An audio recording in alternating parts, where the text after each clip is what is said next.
Discussion on verses 1 to 38 of 38. Allah, the Exalted, begins this chapter by drawing attention to a recurring reality. Whenever divine guidance conflicts with people's personal ambitions, desires, or worldly goals, opposition is inevitable. Those whose lifestyles are built upon unchecked desires or social ambition will naturally resist teachings that call for discipline, accountability, and submission to divine authority. Their resistance does not always appear openly. Rather, it often manifests through mockery, criticism, pressure, or subtle attempts to weaken commitment to faith. When a person chooses to live by principles that differ from those of their peers, this choice can unsettle others. It may awaken discomfort or guilt in those who prioritize personal gratification over obedience to Allah, the Exalted. Instead of reassessing their own choices, they may respond by criticizing or discouraging the one who remains firm. This reaction is frequently most intense within close circles, including family members, where expectations and emotional influence are strongest. In addition, modern societal forces intensify this pressure. Social media, popular culture, fashion, and dominant social norms often promote values that directly clash with Islamic teachings.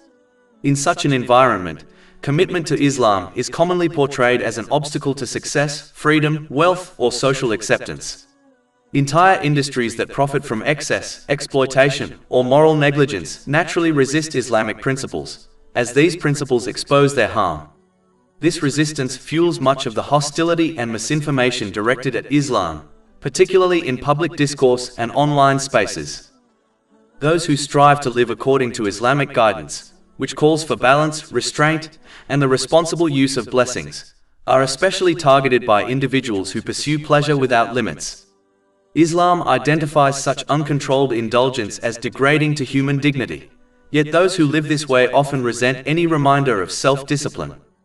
As a result, they attempt to discourage others from accepting Islam or remaining committed to it, seeking to pull them toward a lifestyle governed by impulse rather than principle. They frequently focus their attacks on selective aspects of Islam, such as the dress code for women, in an effort to undermine the faith as a whole. However, anyone who reflects honestly can see the inconsistency in these criticisms. Dress codes are widely accepted and enforced in many respected fields, such as law enforcement, the military, healthcare, education, and business, yet only Islamic guidelines are singled out for condemnation. This selective outrage exposes the weakness of their arguments and reveals that the true issue lies not with clothing, but with Islam's insistence on self-restraint and moral accountability. In reality, it is the principles of Islam and the disciplined conduct it produces that provoke such hostility. Chapter 47 Muhammad, verse 1. Those who disbelieve and avert people from the way of Allah. When a person abandons obedience to Allah, the Exalted, in order to gain approval from others, the consequence is the loss of inner peace. Such choices inevitably lead to the misuse of the blessings granted to them, resulting in confusion, imbalance, and disorder in both mental and physical states. Everything and everyone in their life becomes misplaced, and they remain unprepared for their accountability on the day of judgment. No amount of comfort, wealth, or status can shield them from the stress, hardship, and regret that follow, both in this world and the next. Chapter 47 Muhammad, verse 1. Those who disbelieve and avert people from the way of Allah, He will waste their deeds. Therefore, in every situation, a person must firmly commit themselves to sincere obedience to Allah, the Exalted. Such loyalty provides protection from negative influences, even when that protection is not immediately apparent. By remaining devoted to Allah, the Exalted, a person learns to use their blessings correctly, which brings balance to their inner and outer life. This enables them to place every responsibility and relationship in its proper position, while preparing fully for their accountability on the day of judgment. As a result, they attain tranquility in both worlds. Through this steadfast commitment, they are guided through ease and hardship alike, their peace of mind is strengthened, and they secure immense reward that extends beyond this temporary life. Chapter 47 Muhammad, verse 2. And those who believe and do righteous deeds and believe in what has been sent down upon Muhammad, and it is the truth from their Lord, He will remove from them their misdeeds and amend their condition.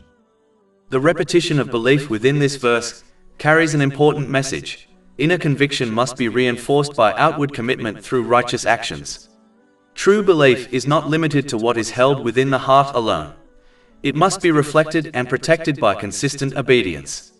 When a person claims belief yet fails to support it through their conduct, they place that belief in serious danger. In fact, persistent neglect of action can result in a person departing from this world without faith altogether. Faith should therefore be understood as something fragile and living, not static or guaranteed. It resembles a small flame that survives only when it is carefully maintained. Just as a fire cannot continue to burn without fuel, faith cannot remain alive without regular acts of obedience that strengthen and protect it. When this spiritual nourishment is neglected, faith gradually weakens, dims, and may eventually be extinguished entirely. Losing this guiding light is the greatest loss a person can suffer, as it leaves them without direction in this life and without hope in the next. Furthermore, belief in the Holy Quran is mentioned independently to emphasize that true faith must be grounded in conscious understanding and practical engagement with it, rather than being based on inherited habits or blind imitation, such as merely following the beliefs of one's parents without reflection. Chapter 47 Muhammad, verse 2. And those who believe and do righteous deeds, and believe in what has been sent down upon Muhammad. This wording directs people toward developing belief by studying the Holy Quran and living by its guidance. Through this approach, they come to recognize its divine origin and truth through clear evidence and reason, not imitation. Chapter 47 Muhammad, verse 2. And it is the truth from their Lord. When a person studies the Holy Quran with sincerity and an open mind, its unique nature becomes unmistakable. Its language is unmatched, its meanings are conveyed with clarity, and its eloquence remains beyond comparison. No other book rivals its precision, depth, or consistency. It is entirely free from contradictions, which are inevitably found in all human-authored systems, philosophies, and religious scriptures. The Holy Quran recounts the histories of earlier nations in remarkable detail, despite the fact that the Holy Prophet Muhammad, peace and blessings be upon him, had no formal education in history or literature. The Holy Quran commands every form of good and forbids every form of evil, whether those matters affect individuals or entire societies. Through this comprehensive guidance, justice, safety, and peace are established within homes and communities alike. It avoids exaggeration, fiction, and falsehood, unlike poetry, myths, or fables, and every verse carries practical benefit that can be applied directly to real life. Even when narratives are repeated, each repetition highlights new lessons and insights, ensuring depth rather than monotony. Unlike any other book, repeated study of the Holy Quran never leads to boredom. Instead, it consistently reveals new understanding. The Holy Quran balances promises and warnings, always supporting them with clear and undeniable proofs. When it addresses concepts that may appear abstract, such as patience, gratitude, or trust, it provides practical and accessible ways to implement them in daily life. It directs people toward the very purpose of their existence, sincere obedience to Allah, the Exalted, by using the blessings granted to them in ways pleasing to Him. Through this, a person attains peace of mind, balance between mental and physical states, and the ability to place everything and everyone in their proper position while preparing fully for accountability on the Day of Judgment. The straight path is made clear and appealing for anyone who sincerely seeks tranquility and lasting success in both worlds. Because it addresses the core nature of humanity, the guidance of the Holy Quran is timeless, benefiting every person, in every place, and in every generation. When understood and applied correctly, it serves as a remedy for emotional, social, economic, and physical difficulties. It provides solutions to every challenge an individual or society may face, a truth made evident through history, by observing how communities that sincerely implemented its teachings flourished. Despite the passage of centuries, not a single letter of the Holy Quran has been altered, exactly as Allah, the Exalted, promised. No other book in history shares this distinction. Chapter 15 Al-Hijr, verse 9. Indeed, it is we who sent down the message, i.e. the Quran, and indeed we will be its guardian. Allah, the Exalted, also identifies the root causes of corruption and hardship within societies, and provides practical remedies for them. By correcting these foundational issues, the countless problems that branch out from them are naturally resolved. In this way, the Holy Quran comprehensively addresses everything required for success in both worlds. Chapter 16 and now, verse 89. And we have sent down to you the book as clarification for all things. This is the greatest timeless miracle granted by Allah, the Exalted, to His final holy Prophet Muhammad, peace and blessings be upon him. However, only those who sincerely seek the truth and act upon it will benefit from it. Those who pursue their desires and selectively accept its guidance will find nothing but loss in this life and the next. Chapter 17 Al-Isra, verse 82. And we send down of the Quran that which is healing and mercy for the believers, but it does not increase the wrongdoers except in loss. When a person studies the Holy Quran sincerely, they come to understand that adhering to its guidance is the only reliable path to true peace of mind, both for themselves and for society as a whole. Chapter 47 Muhammad, verse 2. And those who believe and do righteous deeds and believe in what has been sent down upon Muhammad, and it is the truth from their Lord. This verse highlights that genuine belief combined with righteous action, grounded in the guidance of the Holy Quran, leads to clarity, stability, and inner peace. The teachings of the Holy Quran provide practical and comprehensive guidance that addresses every aspect of human life, mental, emotional, physical, and social. No matter how advanced a society becomes or how much knowledge it acquires in fields like psychology, neuroscience, or sociology, it remains impossible for humans alone to create a system of rules and ethics that perfectly aligns with human nature and adapts flawlessly to every situation or challenge. Human understanding is inevitably limited, as each discovery uncovers further complexities of the mind, body, and society. Only Allah, the Exalted, possesses the infinite knowledge and wisdom required to establish a complete and flawless code of conduct. As the creator of all things, His understanding encompasses the entirety of the past, present, and future. Therefore, He alone is capable of providing guidance that separates good from evil, beneficial from harmful, and leads to balance, justice, and inner peace. The historical record confirms that societies and individuals who sincerely implemented the divine guidance of the Holy Quran experienced harmony, justice, and prosperity, both individually and collectively. Consequently, every person must embrace the divine code of conduct as the most reliable means of achieving personal and societal well-being, even when its directives conflict with personal desires or inclinations. One should approach it as a wise patient approaches the instructions of a physician, trusting that the prescribed medicine, though bitter, and the strict diet, though restrictive, are ultimately for their own good. Similarly, following the guidance of Allah, the Exalted, may at times require discipline, restraint, and effort, but it guarantees long-term benefits, peace of mind, a balanced mental and physical state, and proper organization of all aspects of life. This steadfast adherence ensures preparation for accountability in the hereafter, while creating a life of tranquility, stability, and meaningful success in this world. Chapter 47 Muhammad, verse 2. He will remove from them their misdeeds and amend their condition. This verse clearly conveys that Allah, the Exalted, does not require people to attain perfection. What is expected is not a flawless existence, but a life characterized by sincere effort and honest striving.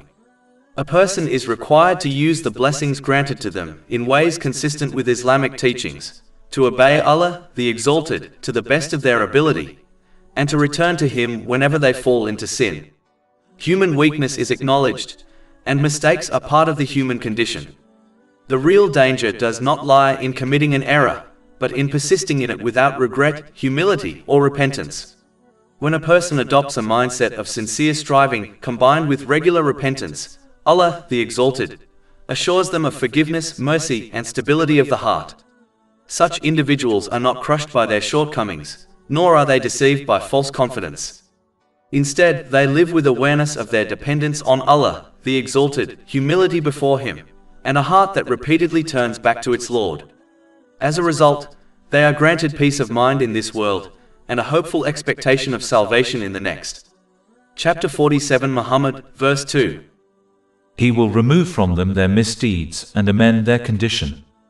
Many people, including those who identify with Islam, turn to worldly sources in search of relief from mental struggles such as stress, anxiety, and depression. They often consult self-help figures, psychologists, or counselors in the hope of finding clarity and comfort. While some of the guidance offered through these avenues can be beneficial, particularly when it coincides with the teachings of Islam, the majority of such advice remains incomplete and limited. This is because all human-based approaches are constrained by factors that prevent them from addressing the full reality of the human mind and heart. No matter how educated or experienced a counselor may be, their understanding is inevitably restricted. Their knowledge is shaped by what they have studied, the number of people they have worked with, and the specific environments in which they have gained experience. They can only assess a person based on what is shared with them, while many emotions, thoughts, and inner conflicts remain unspoken or even impossible for the individual to articulate. Research itself is also limited, as it relies on selected groups of people whose age, background, culture, social status, and beliefs do not represent the full spectrum of humanity. In addition to these structural limitations, human advisors are unavoidably influenced by personal experiences and subconscious biases.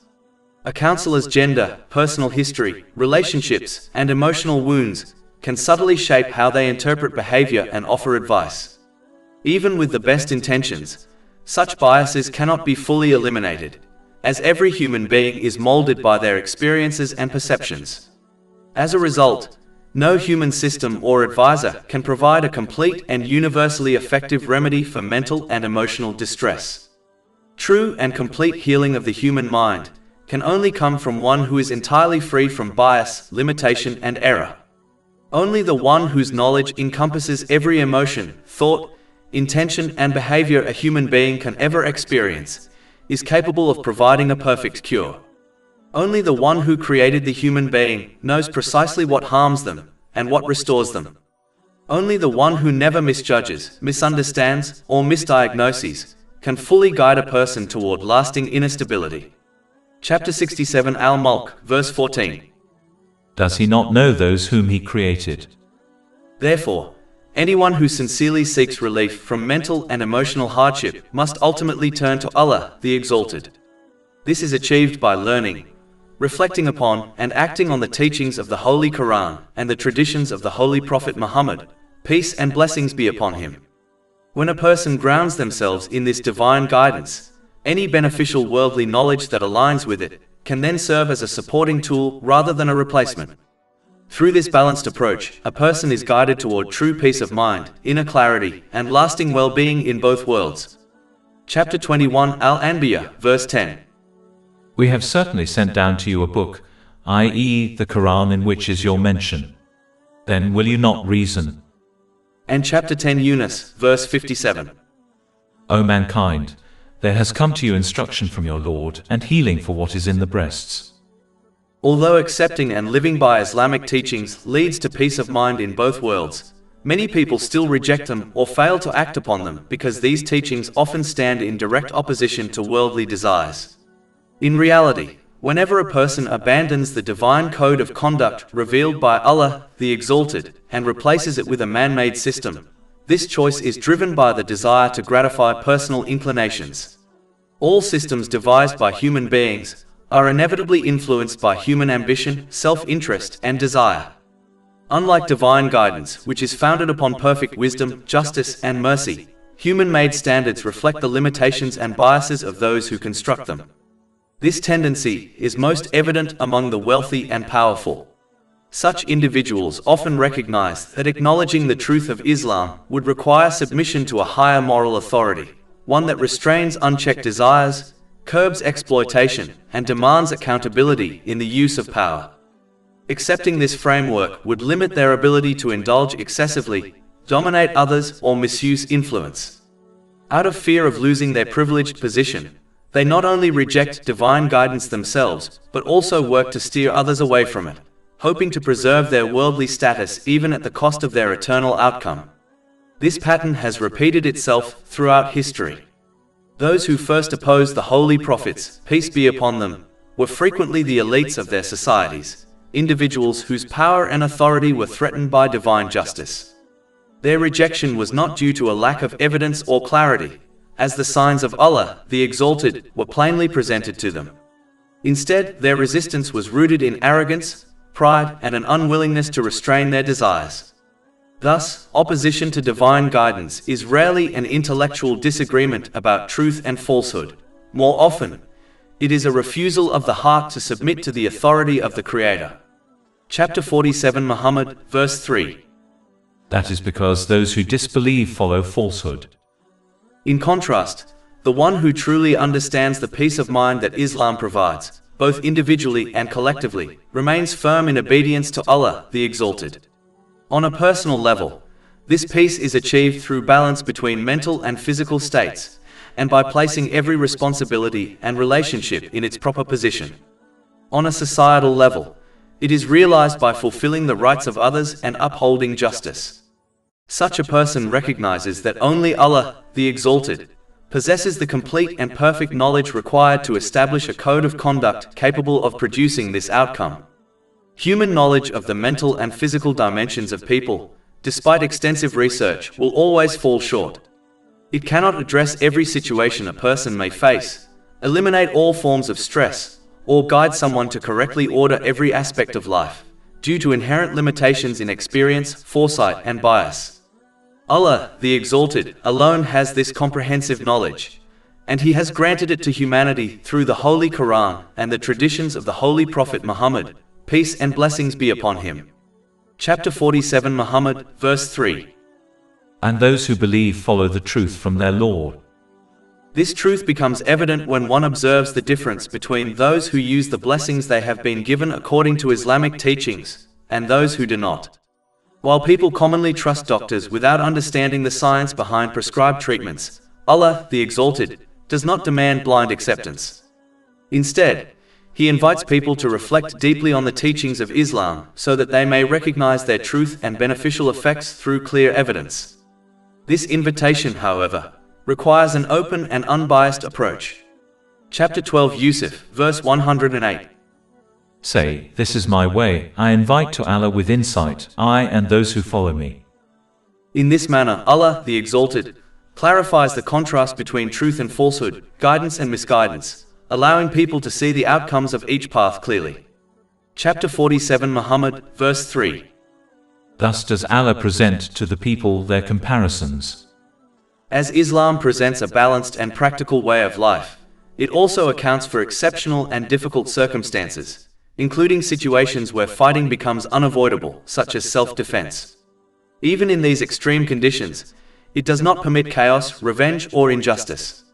Instead, it lays down strict principles that regulate conduct, ensuring restraint, fairness, and moral responsibility. Those who are required to defend themselves are instructed to uphold justice at all times, to avoid excess, and to respect clear ethical limits, even in moments of conflict. In this way, Islam demonstrates that justice is not suspended during hardship, but rather becomes even more essential when emotions, fear, and anger are at their peak. Chapter 47 Muhammad, verse 4. So when you meet those who disbelieve in battle, strike their necks. A proper understanding of the verses of the Holy Quran and the Hadith of the Holy Prophet Muhammad, peace and blessings be upon him, is only possible when they are examined within their rightful setting. No verse or hadith may be detached from the circumstances of its revelation or transmission, and then used to defend personal behavior or agendas. Sound interpretation requires careful attention to the surrounding context, purpose, and conditions in which each teaching was conveyed.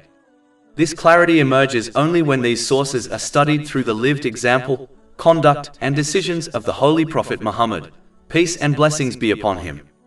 Through this approach, it becomes evident whom a particular teaching addresses, what situation it concerns, and how it is meant to be applied correctly. Moreover, the use of armed force is tightly restricted and never left to individual judgment.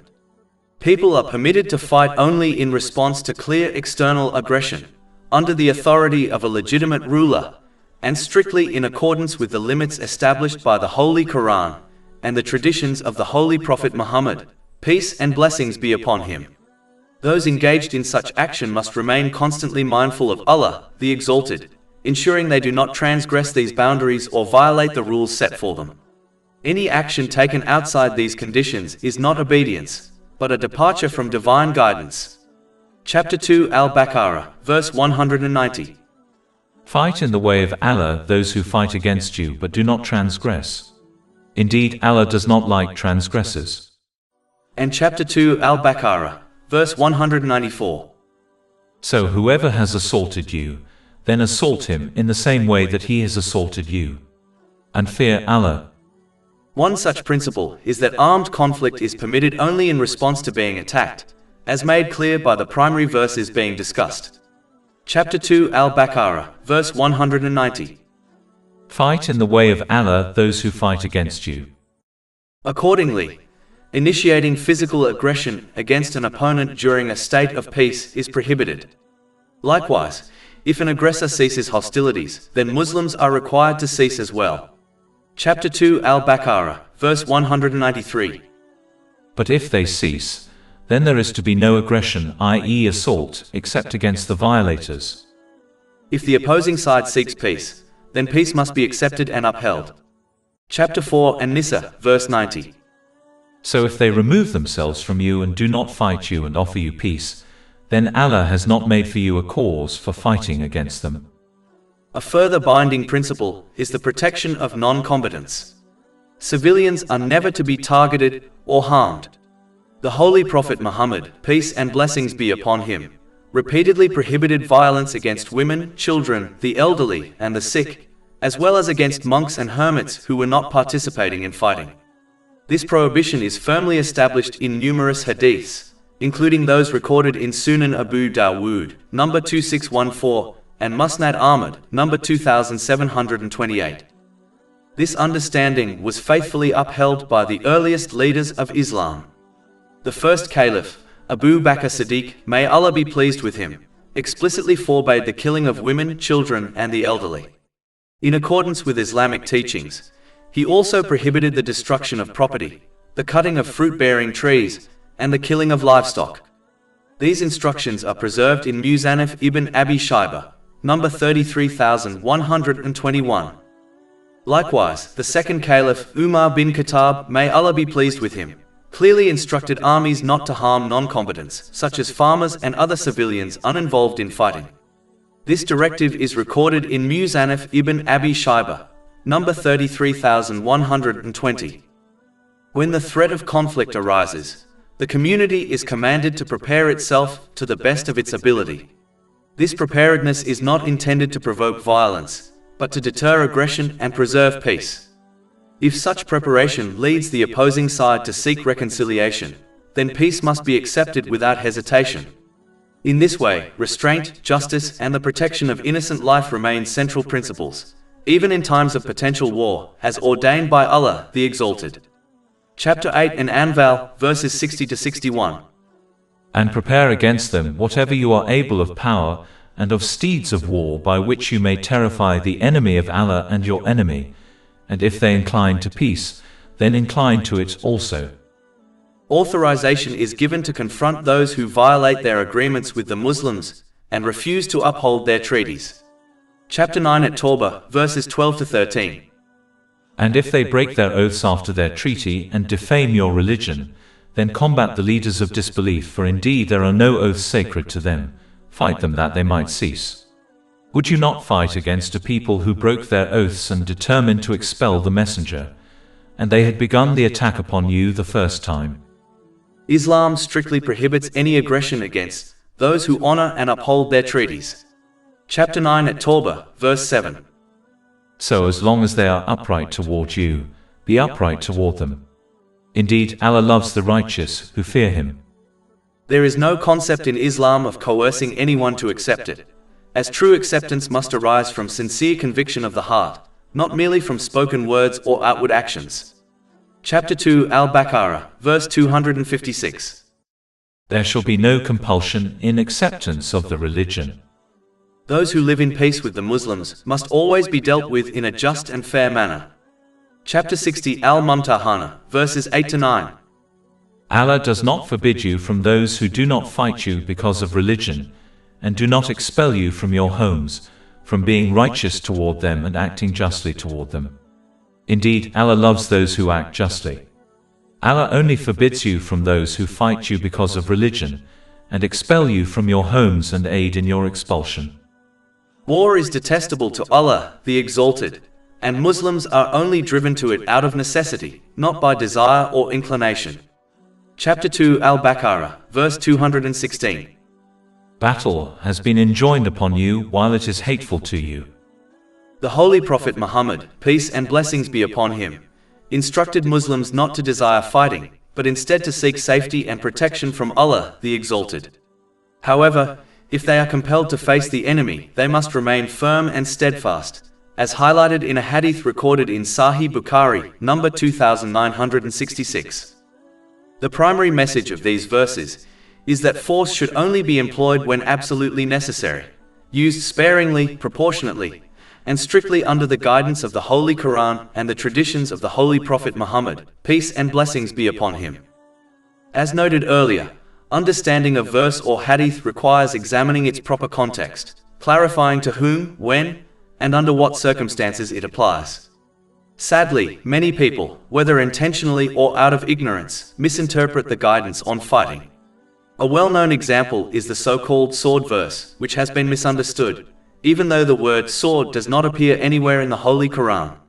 Chapter 9 at Tawbah, verse 5. And when the inviolable months have passed, then kill the polytheists wherever you find them, and capture them and besiege them, and sit in wait for them at every place of ambush. As discussed earlier, the permission to engage in war is strictly limited to particular circumstances, and always accompanied by allowances for peace. A careful study of the historical context of this and related verses makes it clear that they do not establish a general rule for fighting all non-Muslims. Rather, these verses address a specific group of people at a particular time and place. The verses surrounding what is commonly called the sword verse make this limitation evident. They repeatedly clarify that the polytheists mentioned are only those who repeatedly broke their peace treaties with the Holy Prophet Muhammad, peace and blessings be upon him, and carried out acts of violent aggression against the Muslim community and its allies. For instance, the verse immediately preceding the sword verse, chapter 9 at Tawbah verse 4, states, Accepted are those with whom you made a treaty among the polytheists, and then they have not been deficient toward you in anything or supported anyone against you, so complete for them their treaty until their term has ended. Indeed, Allah loves the righteous who fear him. This is further clarified in a related verse, chapter 9 at Tawbah, verse 7. How can there be for the polytheists a treaty in the sight of Allah and with his messenger, except for those with whom you made a treaty at Al-Masjid Al-Haram? So as long as they are upright toward you, be upright toward them. Indeed, Allah loves the righteous who fear him. The specific wrongdoing of these polytheists, against whom fighting was permitted, is detailed in other related verses, highlighting their repeated violations of treaties and acts of aggression toward the Muslim community. Chapter 9 at Tawbah, verses 8 to 10. How can there be a treaty while, if they gain dominance over you, they do not observe concerning you any pact of kinship or covenant of protection? They satisfy you with their mouths, but their hearts refuse compliance, and most of them are defiantly disobedient. They have exchanged the signs of Allah for a small price and averted people from his way. Indeed, it was evil that they were doing. They do not observe toward a believer any pact of kinship or covenant of protection. And it is they who are the transgressors. And chapter 9 at Tawbah, verses 12 to 13. And if they break their oaths after their treaty and defame your religion, then combat the leaders of disbelief, for indeed there are no oaths sacred to them. Fight them that they might cease. Would you not fight against a people who broke their oaths and determined to expel the messenger, and they had begun the attack upon you the first time? These particular polytheists repeatedly broke their treaties and collaborated with others to oppose Islam. They initiated hostilities against the Muslim community, obstructed people from embracing Islam, and expelled Muslims from Mecca and Masjid al-Haram. Their offenses are referenced at least 8 times across the related verses. For instance, in chapter 9 at Tawbah, verse 12, as mentioned earlier, the purpose of confronting the leaders of disbelief is clearly stated, it is to compel them to cease their acts of aggression. Chapter 4 An-Nisa, verse 75. And what is the matter with you that you fight not in the cause of Allah and for the oppressed among men, women and children, who say, Our Lord, take us out of this city of oppressive people, and appoint for us from yourself a protector, and appoint for us from yourself a helper. These verses, consistent with the broader teachings of the Holy Quran, emphasize that warfare must be conducted under strict conditions, foremost among them being that Muslims may only fight those who initiate aggression against them. Moreover, even these hostile polytheists were granted numerous warnings and opportunities for reconciliation. They were given a 4-month period of respite, allowing time for reflection, repentance, and the pursuit of peace. Chapter 9 at Tawbah, verse 2. So travel freely, O disbelievers, throughout the land, during 4 months, but know that you cannot cause failure to Allah. And chapter 9 at Tawbah, verse 5. And when the inviolable 4 months have passed, then kill the polytheists wherever you find them, and capture them and besiege them, and sit in wait for them at every place of ambush. This period of respite was provided so that the polytheists could either embrace Islam or depart peacefully from the Arabian Peninsula. Additionally, the Holy Prophet Muhammad, peace and blessings be upon him, was instructed to offer protection to any polytheist who sought it, giving them the opportunity to hear the message of Islam without fear or compulsion, or to leave the region safely. Chapter 9 at Tawbah, verse 6. And if any one of the polytheists seeks your protection, then grant him protection so that he may hear the words of Allah, i.e. the Quran. Then deliver him to his place of safety. That is because they are a people who do not know. The directive in the so-called sword verse to fight these polytheists would only apply if they remained in the Arabian Peninsula after the 4-month period without accepting Islam. It is noteworthy that many of the polytheists took advantage of this opportunity and accepted Islam. As a result, the use of force was largely unnecessary. The verse functioned primarily as a deterrent, encouraging either peaceful conversion or departure rather than bloodshed. In summary, the surrounding verses and the life of the Holy Prophet Muhammad, peace and blessings be upon him, make it clear that the sword verse is specific to a particular historical context. It was revealed to address attacks from certain hostile polytheists against the Muslim community, and therefore cannot be applied indiscriminately to others in different times or circumstances. As Islam is a balanced and realistic religion, it acknowledges that there are circumstances in which firm commands may appear severe at first glance, yet serve a greater purpose when understood in their proper context. These directives are never issued lightly, nor are they detached from justice or restraint. Rather, they are designed to protect society and prevent greater harm in the long term. Chapter 47 Muhammad, verse 4. So when you meet those who disbelieve in battle, strike their necks until, when you have inflicted slaughter upon them. This verse must be understood within the framework of legitimate combat and self-defense, not aggression or oppression. Islam does not permit fighting for domination, revenge, or cruelty. Instead, it recognizes that showing weakness in the face of an armed and determined enemy can invite repeated attacks, prolong conflict, and ultimately result in far greater loss of life on all sides. Excessive softness in such situations may embolden aggressors, encouraging them to continue until they overwhelm their opponents completely. By contrast, demonstrating decisive strength at the outset serves as a powerful deterrent. When an enemy realizes that aggression will be met with firm resistance, they are far less likely to persist. This firmness, when governed by clear moral limits, can shorten conflict, prevent repeated bloodshed, and protect innocent lives. In this way, what may appear harsh on the surface is, in reality, a means of preserving life, restoring stability, and safeguarding society as a whole. Allah, the Exalted, complements the firm measures He commands in warfare with guidance rooted in mercy and justice. After establishing strength to deter further attacks, He instructs that prisoners of war be treated with dignity and fairness, allowing for their release either as an act of favor or in exchange for a ransom. Chapter 47 Muhammad, verse 4. Then secure their bonds and either confer favor afterwards or ransom. Islam places great emphasis on the humane and ethical treatment of prisoners of war, reflecting its commitment to justice and compassion, even in the midst of conflict. A notable example occurred during the Battle of Badr, when the Holy Prophet Muhammad, peace and blessings be upon him, instructed his companions to treat the captives with the utmost care and dignity. The companions demonstrated extraordinary generosity. They allowed the prisoners to ride their own mounts while they themselves walked, and they provided the captives with the best food available, consuming the lesser portions themselves. This incident is recorded in classical sources, including Imam Ibn Kathir's Life of the Prophet, Volume 2, page 319, and Imam Muhammad as-Salabi's The Noble Life of the Prophet, Volume 1, page 1020. This practice aligns with the broader principle that the natural state of the Muslim nation is peace.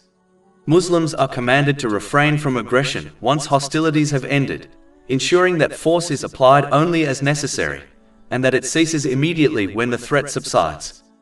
Chapter 47 Muhammad, verse 4. Until the war lays down its burdens. That is the command. Thus, Islam combines firmness in defense with mercy and restraint, promoting justice and long-term peace while safeguarding the dignity of all individuals, including those captured during warfare. Allah, the Exalted, emphasizes that the trials of this worldly life often come through interactions with others, including situations of conflict and opposition. Chapter 47 Muhammad, verse 4. And if Allah had willed, he could have taken vengeance upon them himself, but he ordered armed struggle to test some of you by means of others. This verse demonstrates that the trials and challenges of life are not merely obstacles to endure. They serve as tests intended to cultivate strength, patience, and complete reliance on Allah, the Exalted. A person is not meant to adopt passivity in the face of worldly or religious responsibilities.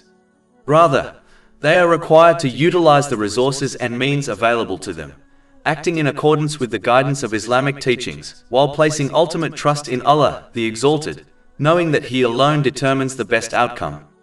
This approach, combining active effort with submission to the divine will, reflects the holistic path Islam prescribes. By adhering to this principle, a person earns the reward of their endeavors and is guided toward lasting peace of mind in both worlds, achieving a balanced mental and physical state, and arranging all aspects of their life, including relationships and responsibilities, in proper harmony. Chapter 47 Muhammad, verses 4-6. And those who are killed in the cause of Allah, never will He waste their deeds. He will guide them and amend their condition, and admit them to paradise, which He has made known to them. When Allah, the Exalted, addresses the believers in the Holy Quran, His call is frequently tied to translating their verbal profession of faith into concrete action. Verbal affirmation alone holds little weight in Islam.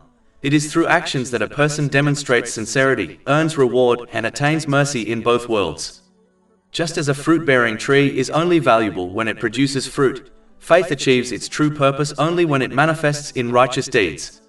In this context, believers are instructed to fulfill their role as genuine representatives of Islam. Chapter 47 Muhammad, verse 7. O you who have believed, if you support Allah.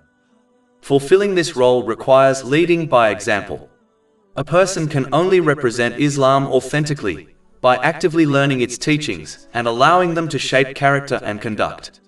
Through this process, noble qualities such as generosity, patience, humility, and compassion are cultivated, while harmful traits like greed, envy, arrogance, and selfishness are abandoned.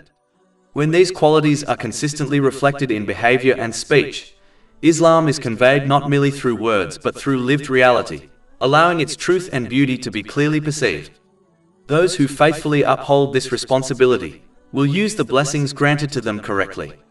They will achieve balance in their mental and physical state, place all aspects of their life, including relationships and responsibilities, in proper order, and adequately prepare for accountability on the Day of Judgment. This approach ensures peace of mind in both worlds. Chapter 47 Muhammad, verse 7. If you support Allah, He will support you and plant firmly your feet. Neglecting the responsibility of correctly representing Islam through conduct has far-reaching consequences, both for the individual and for the broader community. When a person's actions fail to reflect the teachings of Allah, the Exalted, they distort the true image of Islam, causing confusion and misunderstanding among others. Such misrepresentation can actively discourage people from sincerely embracing or practicing the faith, as they may judge Islam not by its principles but by the flawed behavior of its adherents. The impact of this negligence is not limited to the present. It can ripple across families, communities, and even generations, eroding trust in the teachings that are meant to guide humanity toward peace and justice. Misleading others, whether intentionally or through carelessness, is therefore a grave matter. Islam emphasizes that guidance is a responsibility, and a person who causes harm by diverting others from obedience to Allah, the Exalted, will be held accountable for this both in this life and on the Day of Judgment. The accountability is not only for personal failure, but also for the indirect consequences of influencing others to stray, highlighting the immense weight of the duty to represent Islam faithfully. A particularly serious consequence arises for those who verbally claim faith, yet fail to embody it in their actions, especially when their failure is motivated by adherence to worldly desires and aspirations. In such cases, the individual risks losing their faith altogether, despite having professed it. This demonstrates that faith is not a static or purely internal state. It requires consistent alignment between belief and practice. Chapter 47 Muhammad, verses 8 to 9. But those who disbelieve, for them is misery, and he will waste their deeds. That is because they disliked what Allah revealed, so he rendered worthless their deeds. These verses reveal that the rejection of divine guidance, whether through disobedience or selective adherence, undermines the entire foundation of a person's deeds. A verbal claim of faith without corresponding actions carries little weight in Islam because true faith is validated through evidence in conduct. When a person ignores this, their deeds, no matter how outwardly good they appear, become ineffective, and they are deprived of the rewards and mercy that flow from sincere obedience.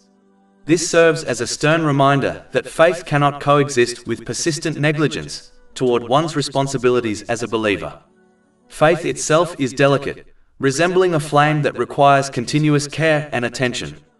Just as a fire gradually dies out when deprived of fuel, faith weakens and may eventually be extinguished if it is not consistently nurtured through acts of obedience, reflection, and sincere devotion.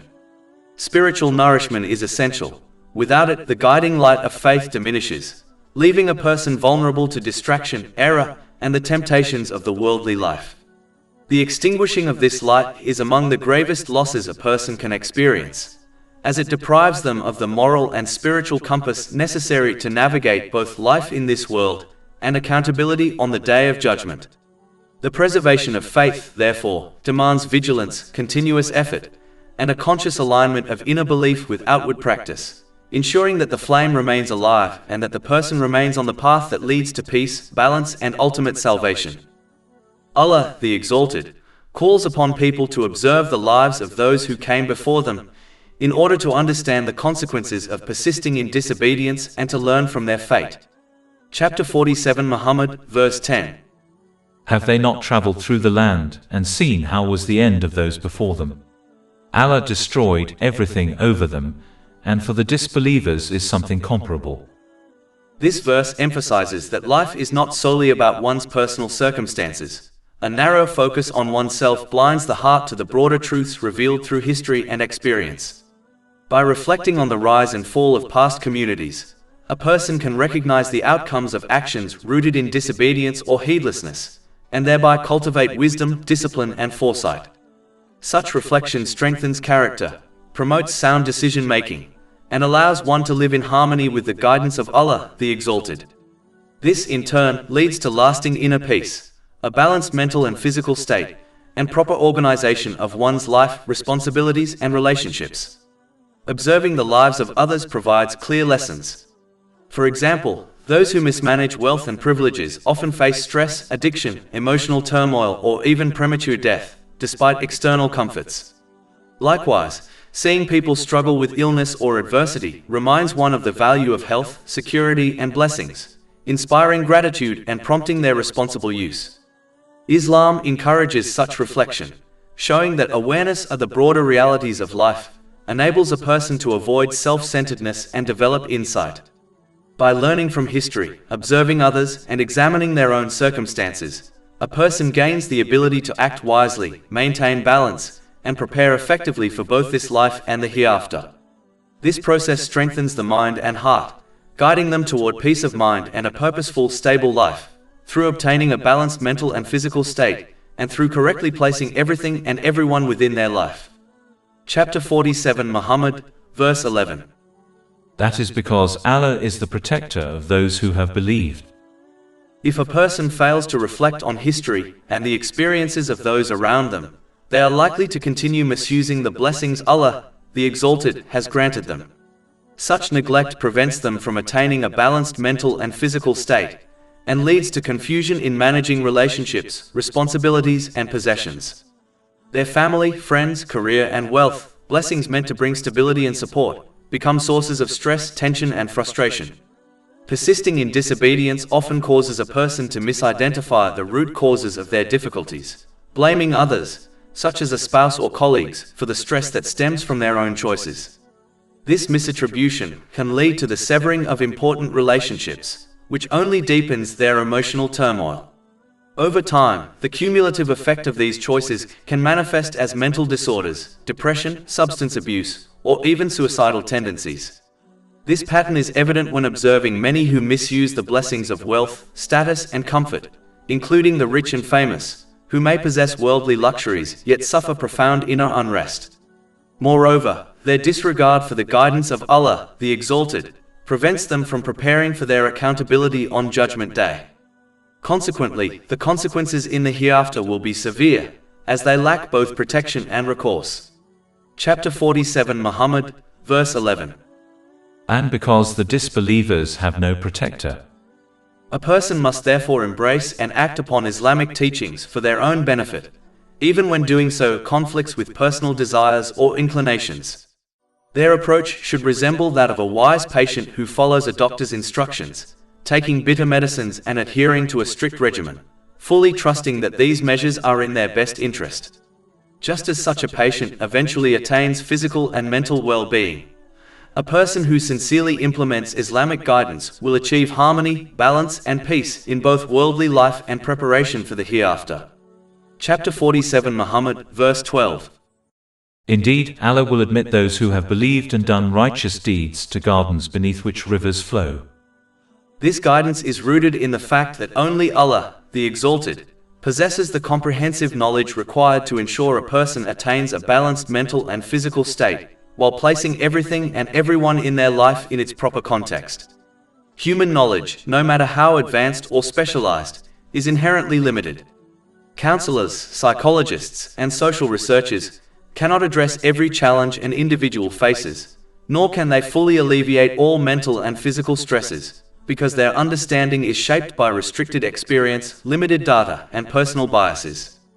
They cannot provide the complete wisdom necessary to align every aspect of life for long-term harmony. Allah, the Exalted, alone possesses this perfect knowledge, and He has conveyed it to humanity through the Holy Quran and the teachings of the Holy Prophet Muhammad, peace and blessings be upon him. This is evident when observing the difference between those who act according to Islamic guidance and those who disregard it. Chapter 47 Muhammad, verse 12. But those who disbelieve enjoy themselves and eat as grazing livestock eat, and the fire will be a residence for them. While worldly systems and advice may help to a degree, the ultimate source of guidance, balance, and success lies in the clear, timeless instructions of Islam. Unlike a patient who blindly follows medical advice without understanding its science, Allah, the Exalted, invites people to reflect on His teachings and recognize their wisdom and truth.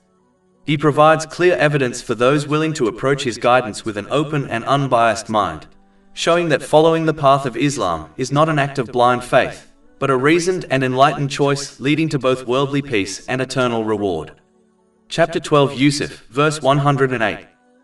Say, this is my way, I invite to Allah with insight, I and those who follow me. Allah, the Exalted, censures the leaders of the non-Muslims of Mecca for their hostile actions that forced the Holy Prophet Muhammad, peace and blessings be upon him, to migrate.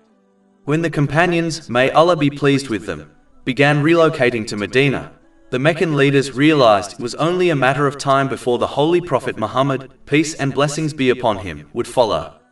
They feared that if Medina became an Islamic state, Their authority and influence in the region would be undermined. In response, they convened a council at Dar al-Nadwa, near the Kaaba in Mecca. Even the devil, in the guise of an old man, attended this meeting. Various members proposed strategies to halt the Prophet's mission, but the devil dismissed their ideas until Abu Jahl suggested assassinating the Holy Prophet Muhammad, peace and blessings be upon him, through a coalition of men from different tribes. This approach aimed to prevent retaliation from the Prophet's own tribe, as the tribe would likely demand compensation instead of waging war. The devil and the other attendees endorsed this malicious plan. This event is recorded in Imam Ibn Kathir's The Life of the Prophet, Volume 2, pages 152 to 153. Despite their malicious intent, Allah, the Exalted, did not destroy them immediately.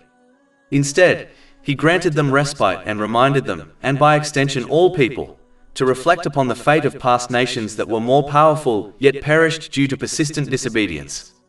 Chapter 47 Muhammad, verse 13. And how many a city was stronger than your city, Makkah, which drove you out? We destroyed them, and there was no helper for them. This passage highlights the necessity of constant awareness and reflection in everyday life. A person must not allow immersion in worldly concerns to make them oblivious to the lessons contained in history or to the realities unfolding around them. Observing past events and reflecting on the conditions of others strengthens faith and reinforces obedience to Allah, the Exalted. True mindfulness is shown when a person consciously uses the blessings they have been granted in ways that are pleasing to Allah, the Exalted, as taught in the Holy Quran and the traditions of the Holy Prophet Muhammad, peace and blessings be upon him. For example, when a person encounters someone who is ill, their response should extend beyond offering help or a supplication. They should also reflect on their own health and recognize how fragile and temporary it is, knowing it may be taken away through illness, old age, or death. This realization should generate sincere gratitude and motivate them to make proper use of their health in matters that benefit both their worldly life and their accountability in the hereafter. Likewise, when witnessing the death of a wealthy or influential individual, a person should look beyond grief alone and acknowledge the certainty of their own death. Just as wealth, status, and relationships were unable to accompany that person into the grave, the same fate awaits everyone, leaving them with nothing but their deeds. This awareness should encourage serious preparation for the grave and the hereafter, fostering responsibility towards spiritual growth and self-accountability. Those who live with this reflective and observant mindset steadily strengthen their faith and remain conscious of their obligations toward Allah, the Exalted, and toward His creation. Chapter 47 Muhammad, verse 14. So is he who is on clear evidence from his Lord like? In contrast, a person who becomes fully absorbed in worldly pursuits gradually falls into heedlessness. This neglect obstructs personal growth, weakens character, and leads to the misuse of the blessings they have been granted. As a result, they fail to achieve a balanced mental and physical state, misplace priorities, and mishandle relationships and responsibilities within their life. Their lack of preparation for accountability on the Day of Judgment leads to anxiety, hardship, and inner unrest in both worlds, even if they outwardly enjoy comfort or luxury. Chapter 47 Muhammad, verse 14. Like him to whom the evil of his work has been made attractive, and they follow their own desires. When a person becomes consumed by worldly desires, they no longer act with clarity or self-restraint. Their hearing, sight, and intellect remain physically intact, yet spiritually and morally they become ineffective. Instead of using these faculties to recognize truth, reflect on consequences, and regulate behavior, the person becomes driven by the constant urge to satisfy their desires. In this state, desire becomes the master, and the person becomes its servant. This condition mirrors the state of a drug addict. The addict does not begin with the intention of losing control. Yet once addiction takes hold, it overrides rational thought. The addict may steal, lie, or harm others, not because they are unaware of the consequences, but because the craving has become stronger than their moral judgment. Their addiction blinds them to the damage they cause, both to themselves and to those around them. Excessive worldly desires, whether for wealth, status, pleasure, or recognition, can produce the same effect. A desire that is not managed gradually intensifies, until it becomes an addiction of the heart. At that point, a person begins to justify harmful behavior, overlook moral boundaries, and ignore the long-term consequences of their actions. They may sacrifice their health, relationships, and peace of mind in pursuit of something that can never truly satisfy them. Their hearing no longer absorbs beneficial reminders, their sight no longer recognizes signs, and their intellect no longer guides them toward what is right. For this reason, Islamic teachings emphasize the regulation of desire rather than its total suppression. Desires are part of human nature, but when they are pursued without restraint, they distort perception and lead to moral decline. A person who allows desires to dominate their life inevitably falls into harmful actions and experiences mental and physical imbalance. Stress, anxiety, restlessness, and dissatisfaction become constant companions, because the heart was never designed to find tranquility in unrestrained indulgence. By contrast, when a person disciplines their desires and pursues only what is lawful, and even then in moderation, their faculties remain sharp, their judgment remains clear, and their heart remains at peace. They use their hearing, sight, and intellect as intended, to recognize truth, reflect on consequences, and live with purpose. This balanced approach protects them from the destructive cycle of addiction, whether to substances, wealth, status, or any other worldly pursuit. Ultimately, the true danger is not the presence of desire, but the absence of discipline. When desires rule the heart, a person becomes blind to guidance. When discipline rules the heart, desires fall into their proper place, and the person is able to use their blessings in a way that leads to clarity, stability, and lasting peace, through obtaining a balanced mental and physical state, and through correctly placing everything and everyone within their life. Chapter 47 Muhammad, verse 15. Is the description of paradise which the righteous are promised, wherein are rivers of water unaltered, rivers of milk, the taste of which never changes, rivers of wine delicious to those who drink, and rivers of purified honey, in which they will have from all kinds of fruits and forgiveness from their Lord. It is important to understand that, like all Islamic teachings, this verse clearly shows that Allah, the Exalted, does not demand or expect perfection from people. Human beings are created with weaknesses, and Allah, the Exalted, has opened the door of forgiveness and mercy for those who err and then turn back to Him. What is required is not a flawless life, but a life rooted in sincere effort and honesty, using the blessings that have been granted in ways prescribed by Islamic teachings, striving to obey Allah, the Exalted, according to one's ability, and returning to Him whenever a mistake or sin occurs. The real danger does not lie in slipping into error, as this is part of human nature, but in persisting in wrongdoing without remorse, reflection, or repentance.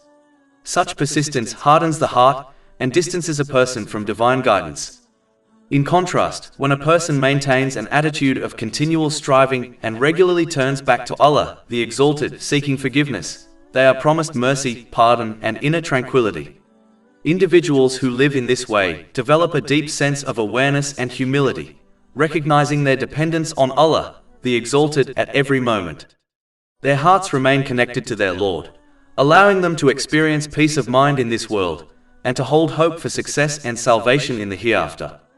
This balanced approach, acknowledging human imperfection while committing to sincere effort and repentance, embodies the mercy, wisdom, and realism of Islamic guidance.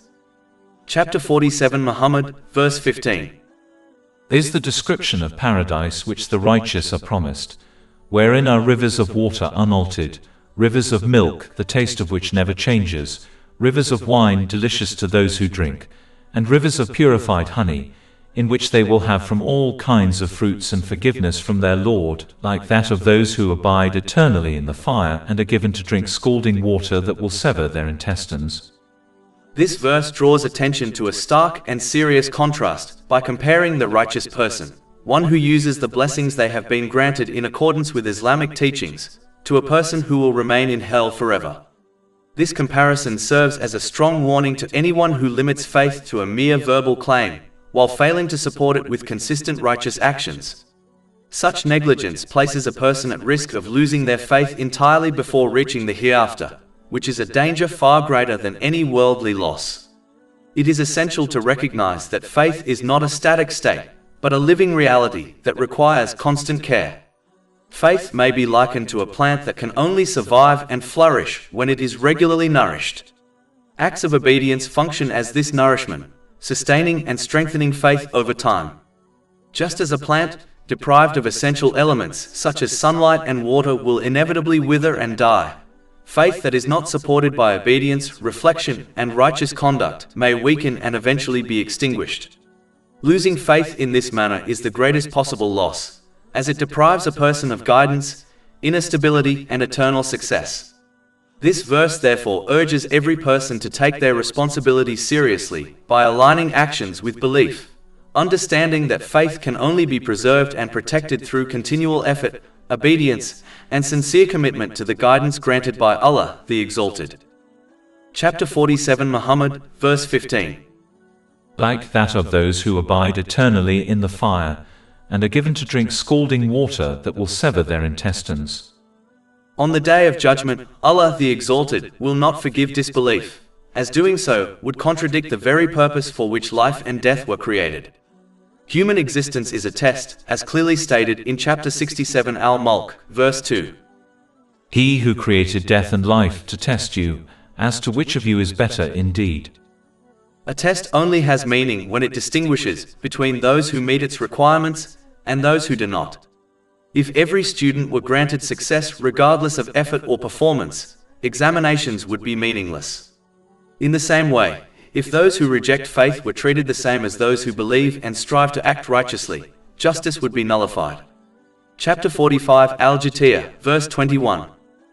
Or do those who commit evils think we will make them like those who have believed and done righteous deeds, make them equal in their life and their death? Evil is that which they judge. Although Allah the Exalted is infinitely merciful, His mercy does not override His justice. Absolute forgiveness without accountability would be injustice, and Allah the Exalted is completely free from injustice. Even in worldly systems, a judge who absolves every offender without consequence is regarded as corrupt and unfit. It is therefore irrational to expect such conduct from Allah the Exalted, who is the most just of judges. Every meaningful achievement requires effort and commitment. Just as becoming a doctor demands years of sacrifice, discipline, and struggle, attaining paradise, which is far greater than any worldly success, also requires striving. The foundational requirement for entering paradise is faith, even if a person has committed sins while maintaining that faith and later seeking forgiveness. Disbelief, however, represents a conscious rejection of one's creator and sustainer, and a denial of the purpose of existence itself. Chapter 51 Ad-Dariyat, verse 56. And I did not create the jinn and mankind except to worship obey me. Rejecting this purpose is an act of defiance against Allah the Exalted. Those who deny their Creator will, in turn, face rejection on the Day of Judgment. Likewise, a creation that refuses to fulfill its intended function is rendered worthless, just as a device that fails its purpose is discarded. This outcome is not oppression, but a consequence of deliberate rejection. A non-Muslim faces eternal punishment because their brief worldly life is overshadowed by disbelief in the eternal oneness of Allah the Exalted. Since this disbelief is directed against an eternal truth, its consequence is also eternal. A person should not deceive themselves into thinking that because Allah's forgiveness is vast, polytheism will also be forgiven. Forgiveness is only available to those who acknowledge the oneness of Allah the Exalted. To deny His oneness is to deny the source of all forgiveness itself, implying that mercy can be obtained independently of Him. One must therefore either accept the oneness of Allah the Exalted and His limitless mercy, or reject both. If His mercy is not believed in, it will not be received, and a person will remain in disbelief unless they sincerely repent. Disbelief also has social consequences. When a person chooses to reject Allah the Exalted, their stance can influence others, especially when it is portrayed as freedom or independence. In reality, true freedom produces inner peace, while rebellion against divine guidance leads to inner turmoil. Those who persist in misusing the blessings they have been granted will fail to achieve a balanced mental and physical state, and will misplace priorities, relationships, and responsibilities. Their lives will become marked by stress, confusion, and suffering, regardless of material comfort. Yet because such a lifestyle may be outwardly framed as liberation, it can attract followers, increasing the burden of accountability for the one who initiated it. Chapter 4 An-Nisa, verse 48. And he who associates others with Allah has certainly fabricated a tremendous sin. Ultimately, everything in existence belongs to Allah the Exalted and remains under His authority. Just as violating the laws of a country leads to consequences, ignoring the divine laws established by the Creator results in harm in this life and the next. A person may leave a country whose laws they dislike, but there is no escape from the dominion of Allah the Exalted. Human beings may attempt to alter social norms, but they cannot alter divine law.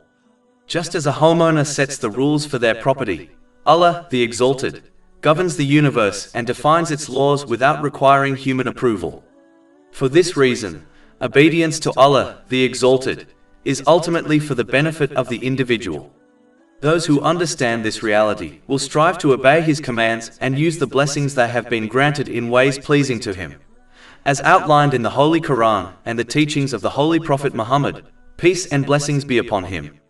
A person may choose to reflect upon and appreciate the wisdom behind divine commands, recognizing their role in individual and societal well-being, or they may choose to follow personal desires and ignore Islamic teachings. However, those who reject divine guidance must accept the consequences of their choices in both this world and the next, as no objection or complaint will alter the outcomes decreed by Allah the Exalted. One of the primary reasons the realities of the hereafter, such as the Day of Judgment and Hell, are described with striking clarity in Islamic teachings is to dismantle false notions inherited from earlier communities. These groups downplayed the seriousness of the afterlife, at times even ridiculing it, due to baseless optimism and self-deception. This attitude led people to persist in disobedience toward Allah the Exalted, while comforting themselves with unfounded hopes of success in both this life and the next. These misconceptions appeared in various forms. Some assumed that association with a righteous individual would guarantee salvation without personal reform. Others believed that a verbal declaration alone, without corresponding action, was sufficient. There were also those who imagined that repentance or excuses would automatically be accepted on the Day of Judgment, regardless of how one lived, or that the punishment of the hereafter would be mild and comparable to worldly hardship. To eliminate these dangerous assumptions, Islamic teachings present detailed and sobering descriptions of the afterlife, ensuring that its gravity is fully understood and taken seriously. Chapter 47 Muhammad, verse 15. Like that of those who abide eternally in the fire, and are given to drink scalding water that will sever their intestines. These descriptions are not meant to cause despair or hopelessness. Rather, their purpose is to awaken hearts, correct false expectations, and motivate sincere change. They call people toward practical obedience to Allah, the Exalted, which involves using the blessings one has been granted in ways that please Him. As outlined in the Holy Quran and the traditions of the Holy Prophet Muhammad, peace and blessings be upon him. When these teachings are truly internalized, a person is protected from complacency and false confidence. They are guided towards sincerity, responsibility, and accountability in daily life. This awareness enables a person to achieve balance in their mental and physical state, to place priorities, relationships, and responsibilities correctly, and to prepare properly for the Day of Judgment. Through this mindful approach, a person is safeguarded from punishment and guided toward true success in both this world and the next. Allah, the Exalted, highlights another harmful consequence of allowing worldly desires and ambitions to dominate a person's life: the loss of the ability to listen attentively to beneficial guidance, whether it concerns worldly affairs or religious instruction. When this occurs, a person may hear words outwardly, yet fail to comprehend their meaning or feel any motivation to act upon them. Chapter 47 Muhammad, verse 16. And among them are those who listen to you, until when they depart from you they say to those who were given knowledge, "What has he said just now?" Those are the ones of whom Allah has sealed over their hearts, and who have followed their own desires.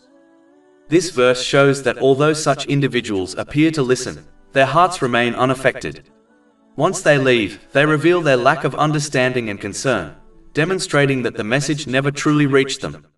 The sealing of the spiritual heart is attributed to Allah, the Exalted, because nothing occurs in the universe outside His will.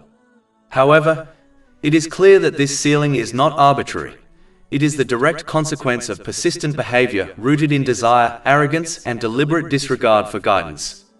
By repeatedly choosing personal inclinations over truth, a person gradually renders their heart unreceptive, until guidance no longer penetrates it.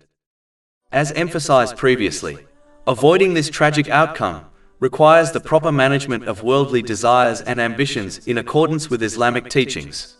When a person disciplines their desires and aligns them with divine guidance, their heart remains receptive, their understanding sharpens, and their ability to benefit from advice is preserved. This approach enables them to attain peace of mind in both worlds by maintaining a balanced mental and physical state, and by placing all aspects of life, relationships, responsibilities, and priorities in their correct positions. In doing so, a person protects their heart from spiritual blindness and remains open to guidance that leads to lasting stability and success. Chapter 47 Muhammad, verse 16.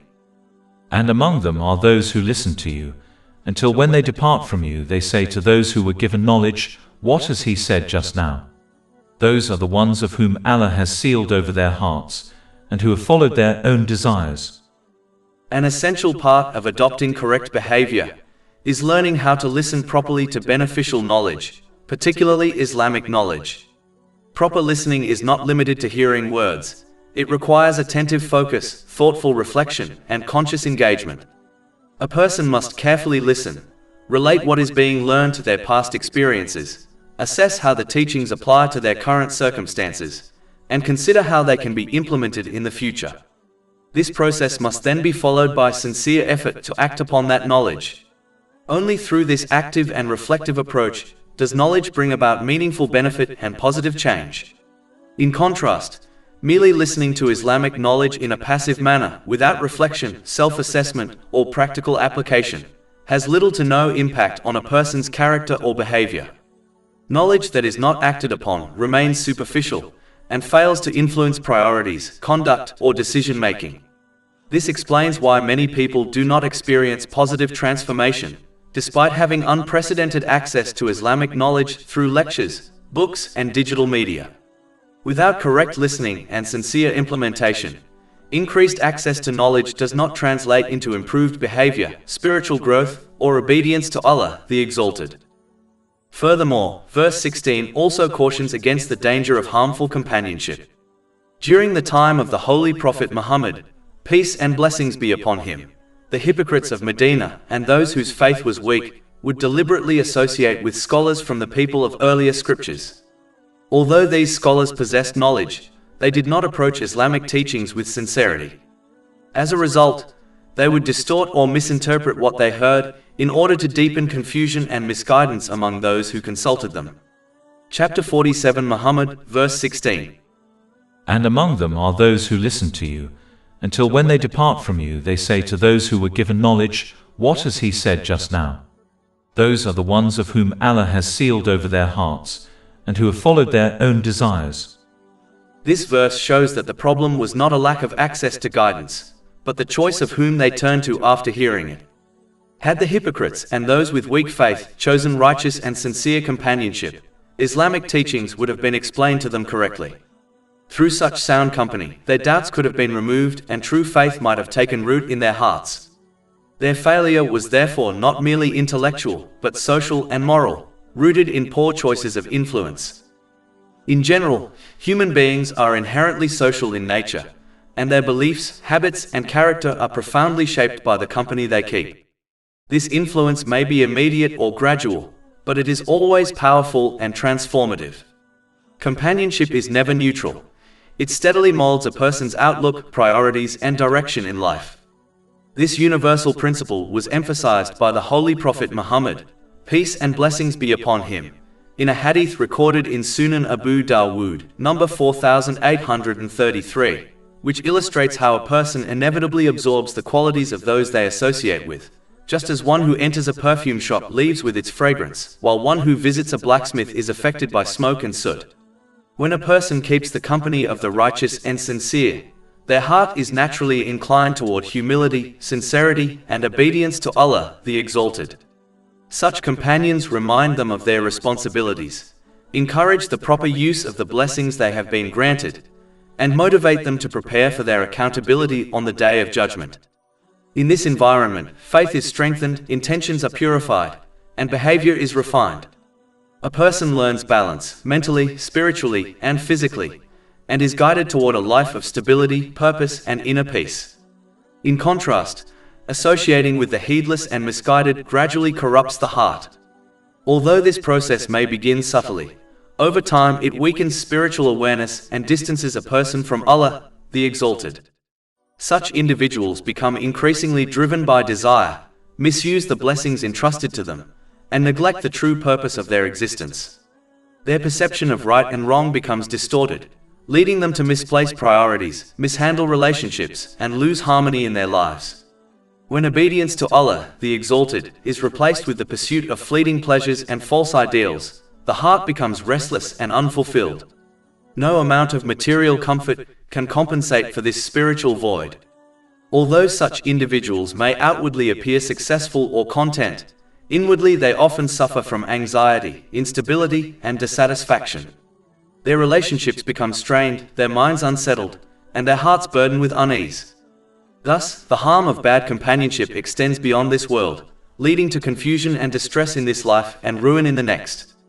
In contrast, righteous companionship nurtures clarity, strengthens faith, and prepares a person for lasting success. For this reason, a wise person is always careful in choosing companions, seeking the company of those who remind them of Allah, the Exalted, and whose character encourages them to remain firm upon truth, discipline, and virtue. Chapter 47 Muhammad, verse 17. And those who are committed to right guidance, He increases them in guidance and gives them their righteousness. This continued guidance and growth in righteousness enable a person to use the blessings they have been granted in the correct manner. Through this, they attain balance in both their mental and physical state, and are able to place every aspect of their life, relationships, responsibilities, and priorities in its proper position. Such clarity allows them to live with purpose and awareness, rather than confusion and excess. By adopting this way of life, a person also remains mindful of their accountability on the Day of Judgment, and actively prepares for it through obedience, reflection, and sincere effort. As a result, their conduct brings stability, contentment, and inner tranquility in this world, while laying the foundation for success and security in the next. This balanced and conscious approach ultimately leads to peace of mind in both worlds. Allah, the Exalted, warns people against delaying their practical obedience to Him, reminding them that life in this world is fleeting and time is limited. Chapter 47 Muhammad, verse 18. Then do they await, except that the hour should come upon them unexpectedly. Even if Judgment Day seems distant, in reality, every individual's accountability begins at the moment of their death, which is always approaching, regardless of the length of their life. This is particularly true after the signs of one's death and Judgment Day have already manifested, including the coming of the final Holy Prophet Muhammad, peace and blessings be upon him, the arrival of the final divine revelation, the Holy Quran, and observable signs such as growing old, the appearance of white hair, sickness, and witnessing the death of others. Chapter 47 Muhammad, verse 18. But already there have come some of its indications. Because of this certainty, a person must avoid placing false hopes in the assumption of a long life. This mindset is extremely blameworthy, as it is one of the main reasons a person prioritizes accumulating material possessions over preparing for the hereafter. One only needs to examine the allocation of time within an average 24-hour day to realize how much is often dedicated to worldly pursuits versus preparing for eternal life. False hope in longevity is one of the devil's most powerful tools for misguidance. When a person believes they have ample time, they postpone preparing for the hereafter, assuming they can rectify their shortcomings later. In many cases, this later never arrives, and the individual dies without having adequately prepared. Furthermore, this false hope delays sincere repentance and the rectification of character.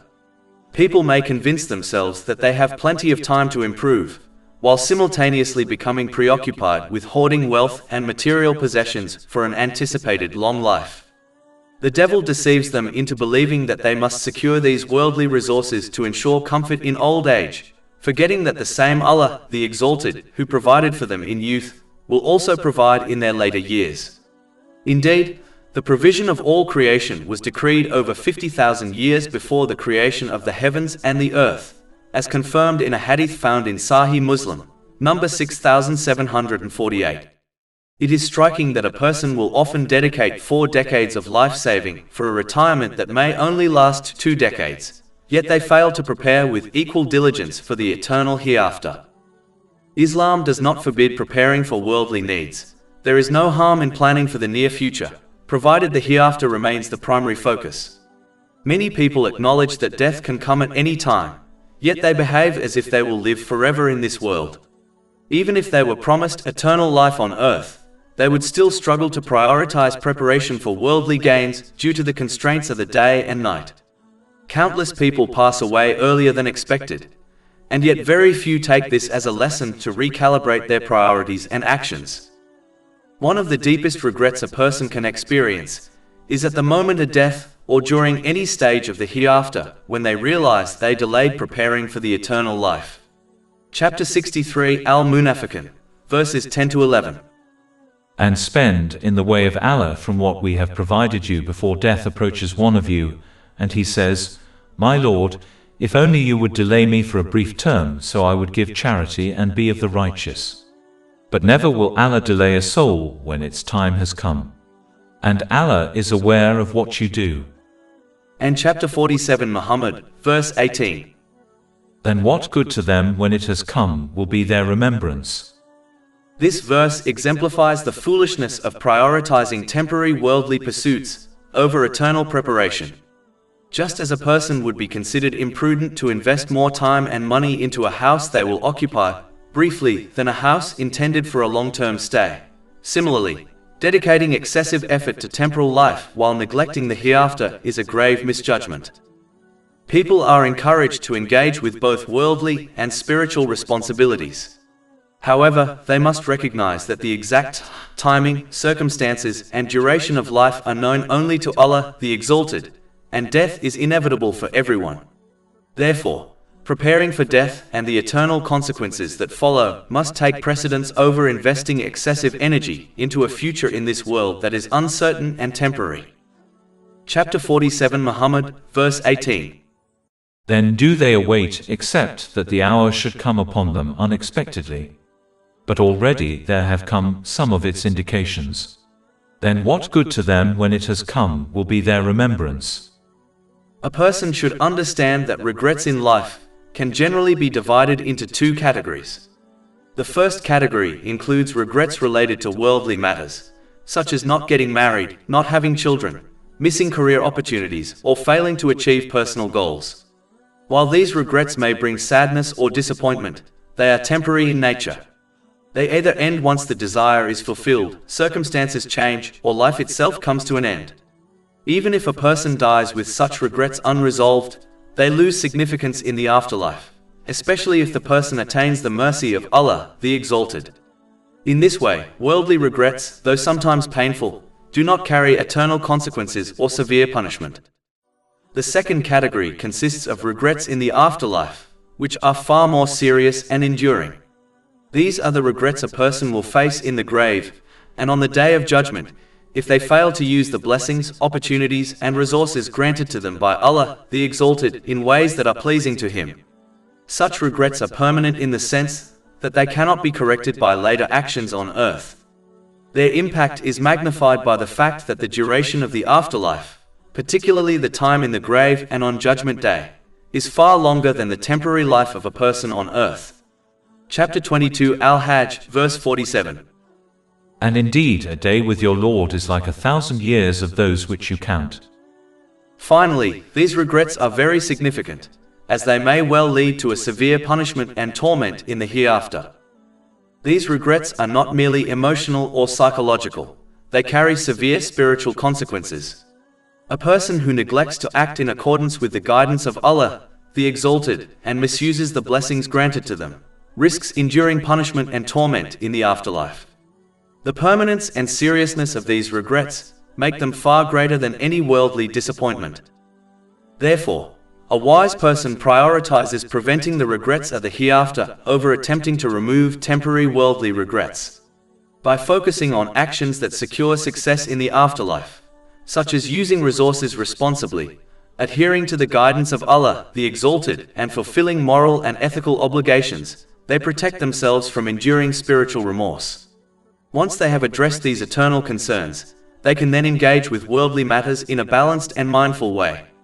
This approach ensures that the blessings granted by Allah the Exalted are used correctly, that a person attains peace of mind in both worlds, and that everything and everyone in their life is placed in its proper context. Chapter 89 Al-Fajr, verses 23 to 24. And brought within view that day is hell.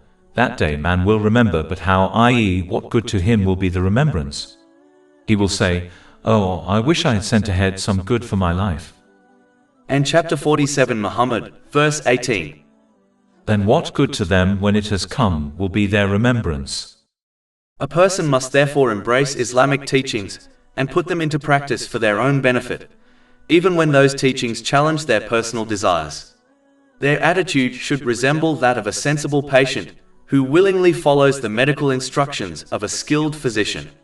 Although the prescribed treatment may be bitter and the diet restrictive, the patient accepts it because they recognize that the doctor's guidance is ultimately for their well-being.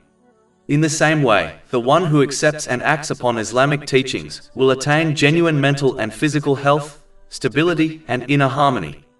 This is because only Allah, the Exalted, possesses the complete and perfect knowledge required for a human being to achieve a balanced inner and outer state, and to place every aspect of their life in its proper place.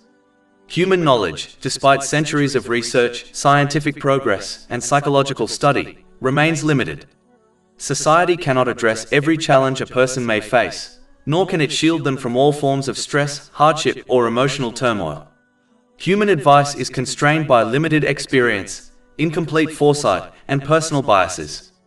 For this reason, it cannot consistently guide a person to organize their life correctly or to attain lasting peace of mind.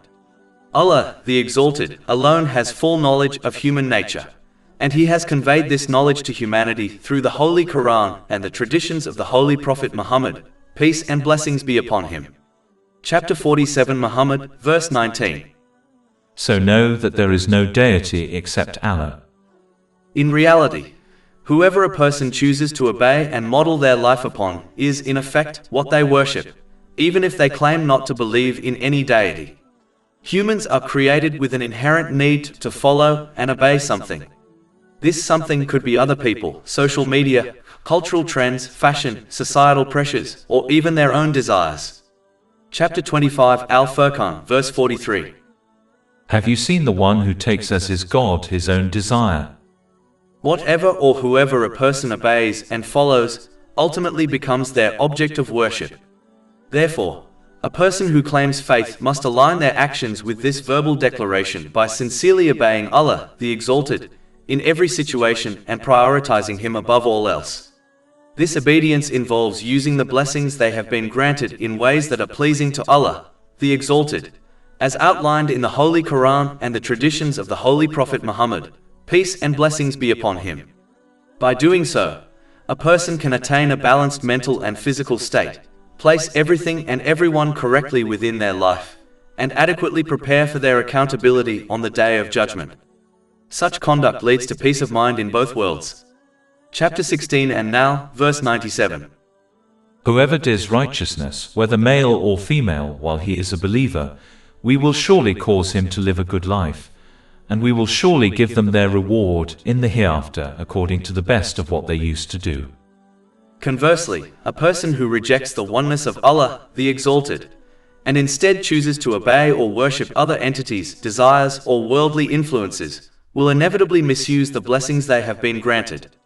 This misalignment leads to an unbalanced mental and physical state, a misplacement of everything and everyone in their life, and a failure to prepare for their accountability on the Day of Judgment. As a result, their life becomes filled with stress, difficulties, and turmoil in both worlds, even if they enjoy certain worldly comforts. Chapter 20 Taha, verses 124 to 126. And whoever turns away from my remembrance, indeed he will have a depressed, i.e., difficult life, and we will gather, i.e., raise him on the day of resurrection blind. He will say, My Lord, why have you raised me blind while I was once seeing? Allah will say, Thus did our signs come to you, and you forgot, i.e., disregarded them, and thus will you this day be forgotten. Verse 19 is addressed directly to the Holy Prophet Muhammad, peace and blessings be upon him, as he serves as a role model for humanity to follow. This does not imply that the Holy Prophet Muhammad, peace and blessings be upon him, committed sins, as all holy prophets, peace be upon them, are divinely protected from sin in order to fulfill their mission of prophethood correctly. The purpose of addressing the Holy Prophet Muhammad, peace and blessings be upon him, directly is to emphasize the importance of seeking forgiveness, using him as an example to highlight the value of this command. Chapter 47 Muhammad, verse 19. So know that there is no deity except Allah, and ask forgiveness for your mistakes. Moreover, the Arabic word translated as mistakes in this verse can also refer to embarrassing or mistaken actions that are not sins in the religious sense. In this context, the command encourages the Holy Prophet Muhammad, peace and blessings be upon him, to seek forgiveness for mistakes unrelated to conveying divine revelation, thereby teaching humility to all who follow him. For every person, the lesson is clear. Seeking forgiveness through sincere repentance is essential to being safeguarded from the consequences of one's misdeeds in both worlds. Sincere repentance involves feeling genuine remorse, seeking the forgiveness of Allah, the Exalted, and, when applicable, of anyone who has been wronged, provided this does not cause further harm. A person must sincerely resolve to avoid repeating the same or similar mistakes, and make amends for any rights that have been violated, whether those rights belong to Allah, the Exalted, or to other people. Alongside repentance, one must continue to sincerely obey Allah, the Exalted, by using the blessings they have been granted correctly, as outlined in the Holy Quran and the traditions of the Holy Prophet Muhammad, peace and blessings be upon him. A fundamental principle is highlighted in the latter part of verse 19, where people are encouraged to show sincerity and concern for others by seeking forgiveness on their behalf. Chapter 47 Muhammad, verse 19. And ask forgiveness for your mistakes, and for the believing men and believing women.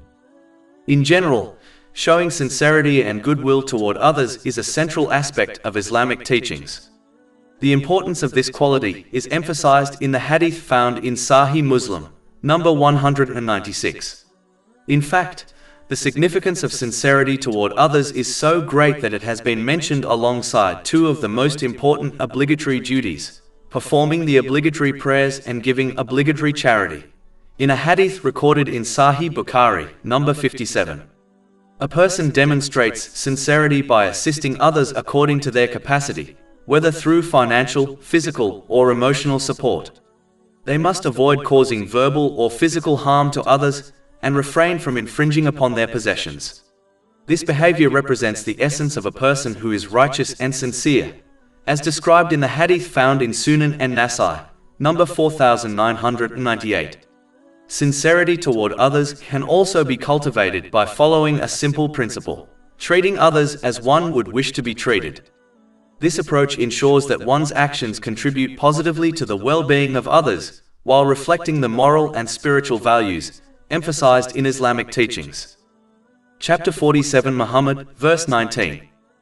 And ask forgiveness for your mistakes, and for the believing men and believing women. Even though the Arabic plural word used for men would automatically include women, the latter has been mentioned separately to emphasize the importance of equality in Islam. Islamic teachings judge the status of a person based on a single criterion: the extent to which they sincerely obey Allah, the Exalted. This obedience involves using the blessings they have been granted in ways pleasing to Him, as outlined in the Holy Quran and the traditions of the Holy Prophet Muhammad, peace and blessings be upon him. Chapter 49 Al-Hujurat, verse 13. Indeed, the most noble of you in the sight of Allah is the most righteous of you. All other standards for judging the status of people, such as gender, ethnicity, or social class, hold no value and must be disregarded.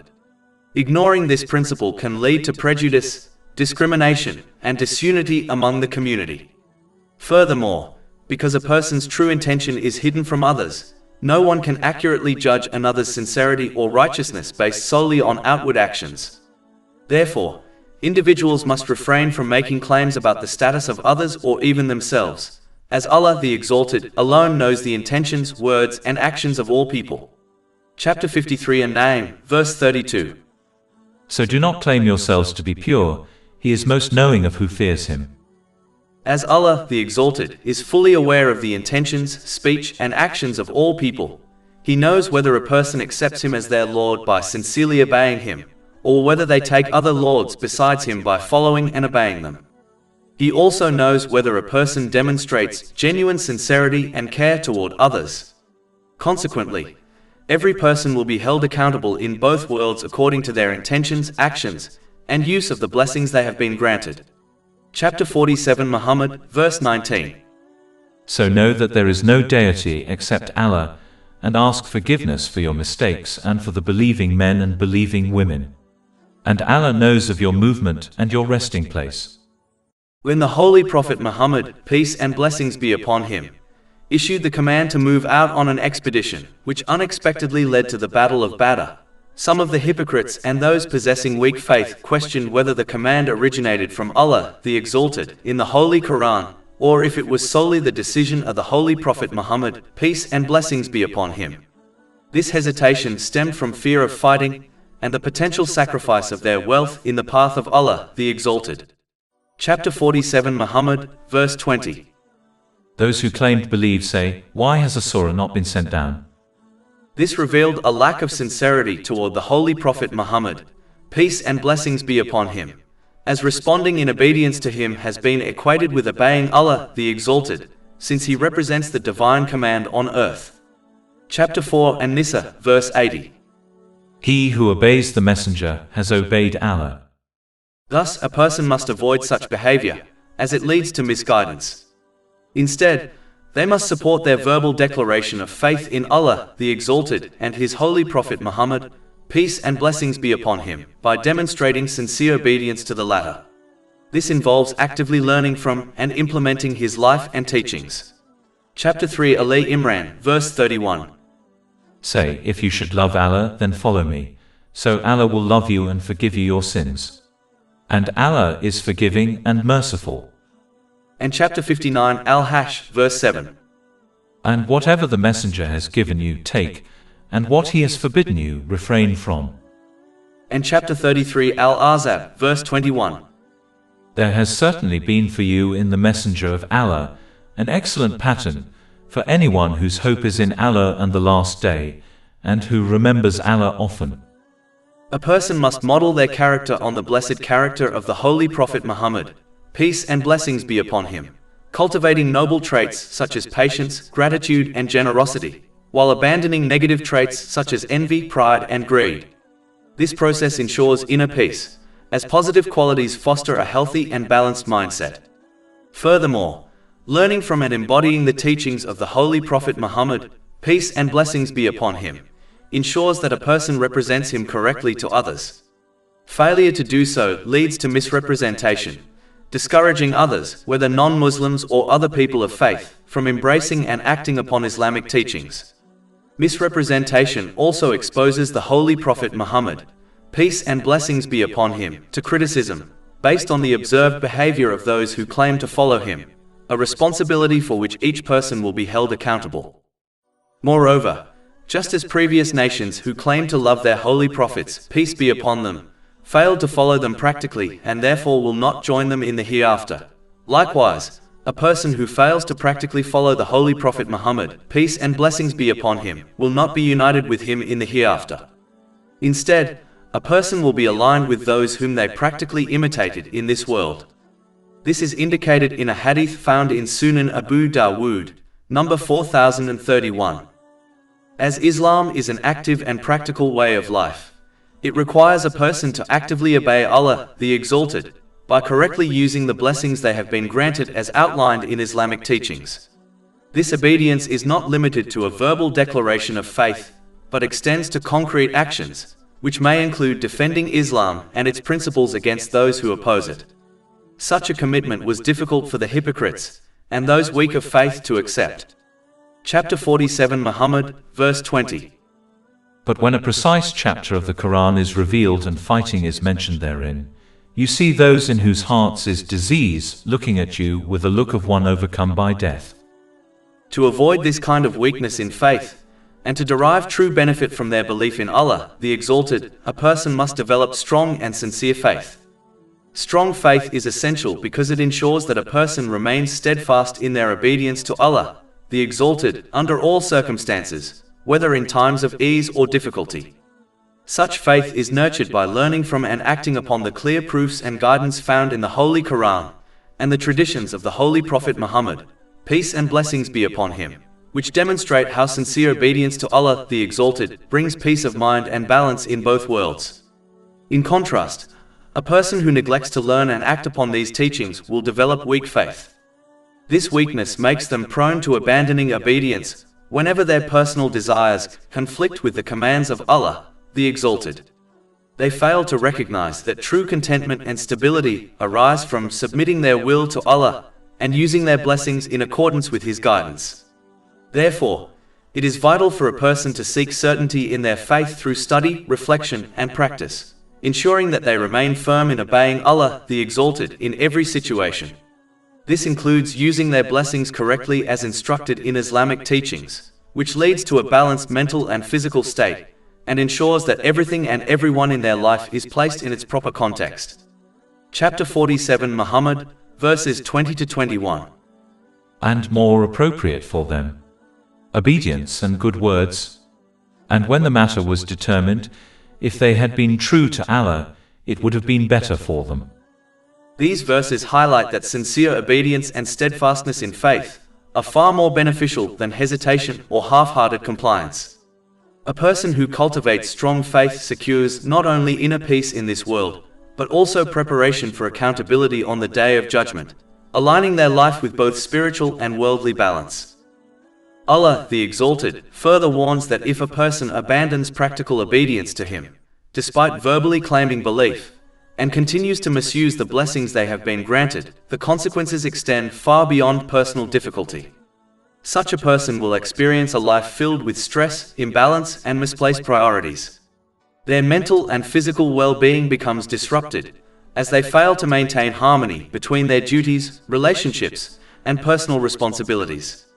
Everyday decisions, which should be guided by the principles of Islam, become clouded by selfish desires, leading to confusion, frustration, and a lack of contentment.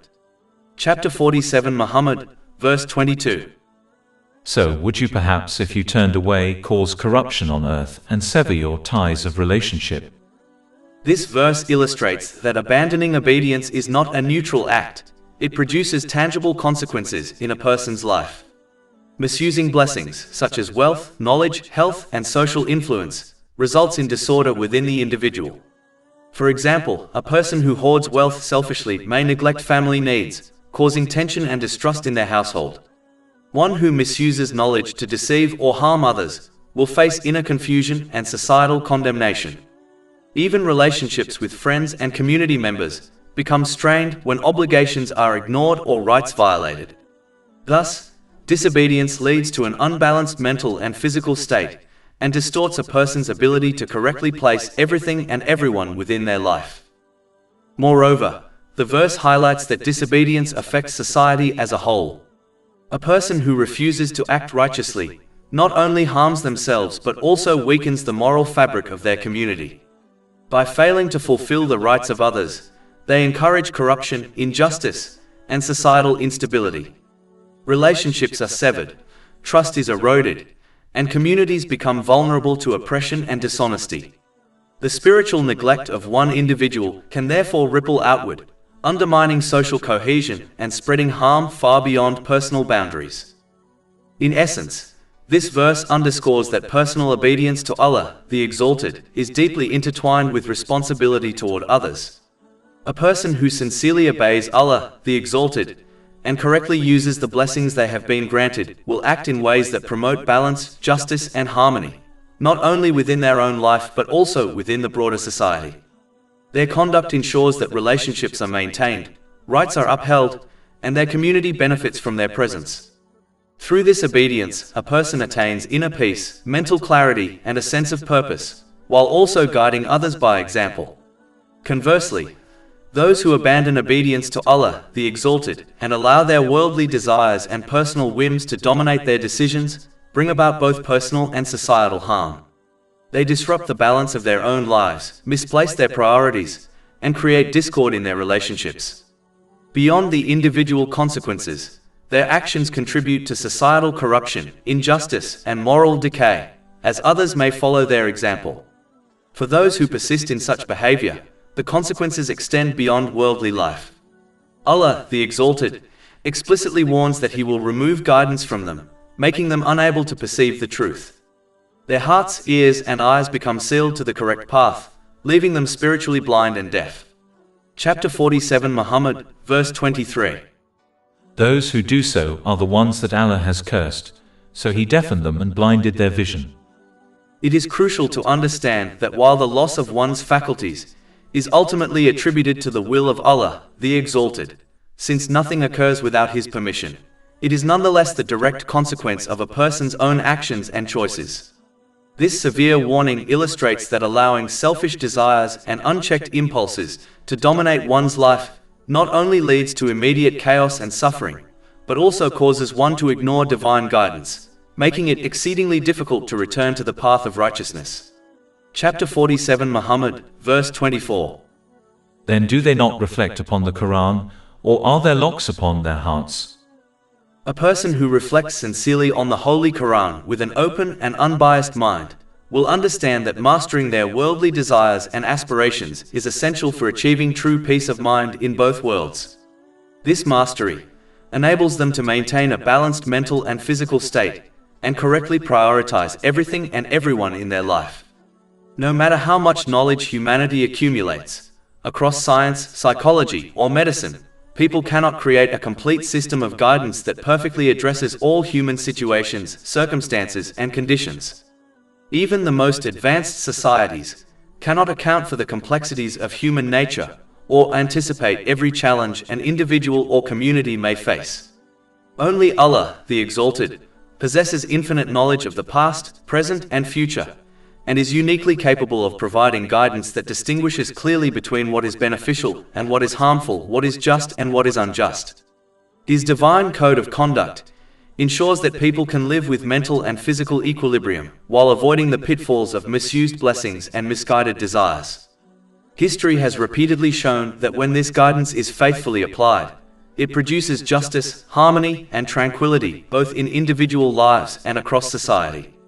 Therefore, a person must accept and act upon the divine guidance, recognizing it as the most reliable path to well-being, even when it challenges their personal inclinations.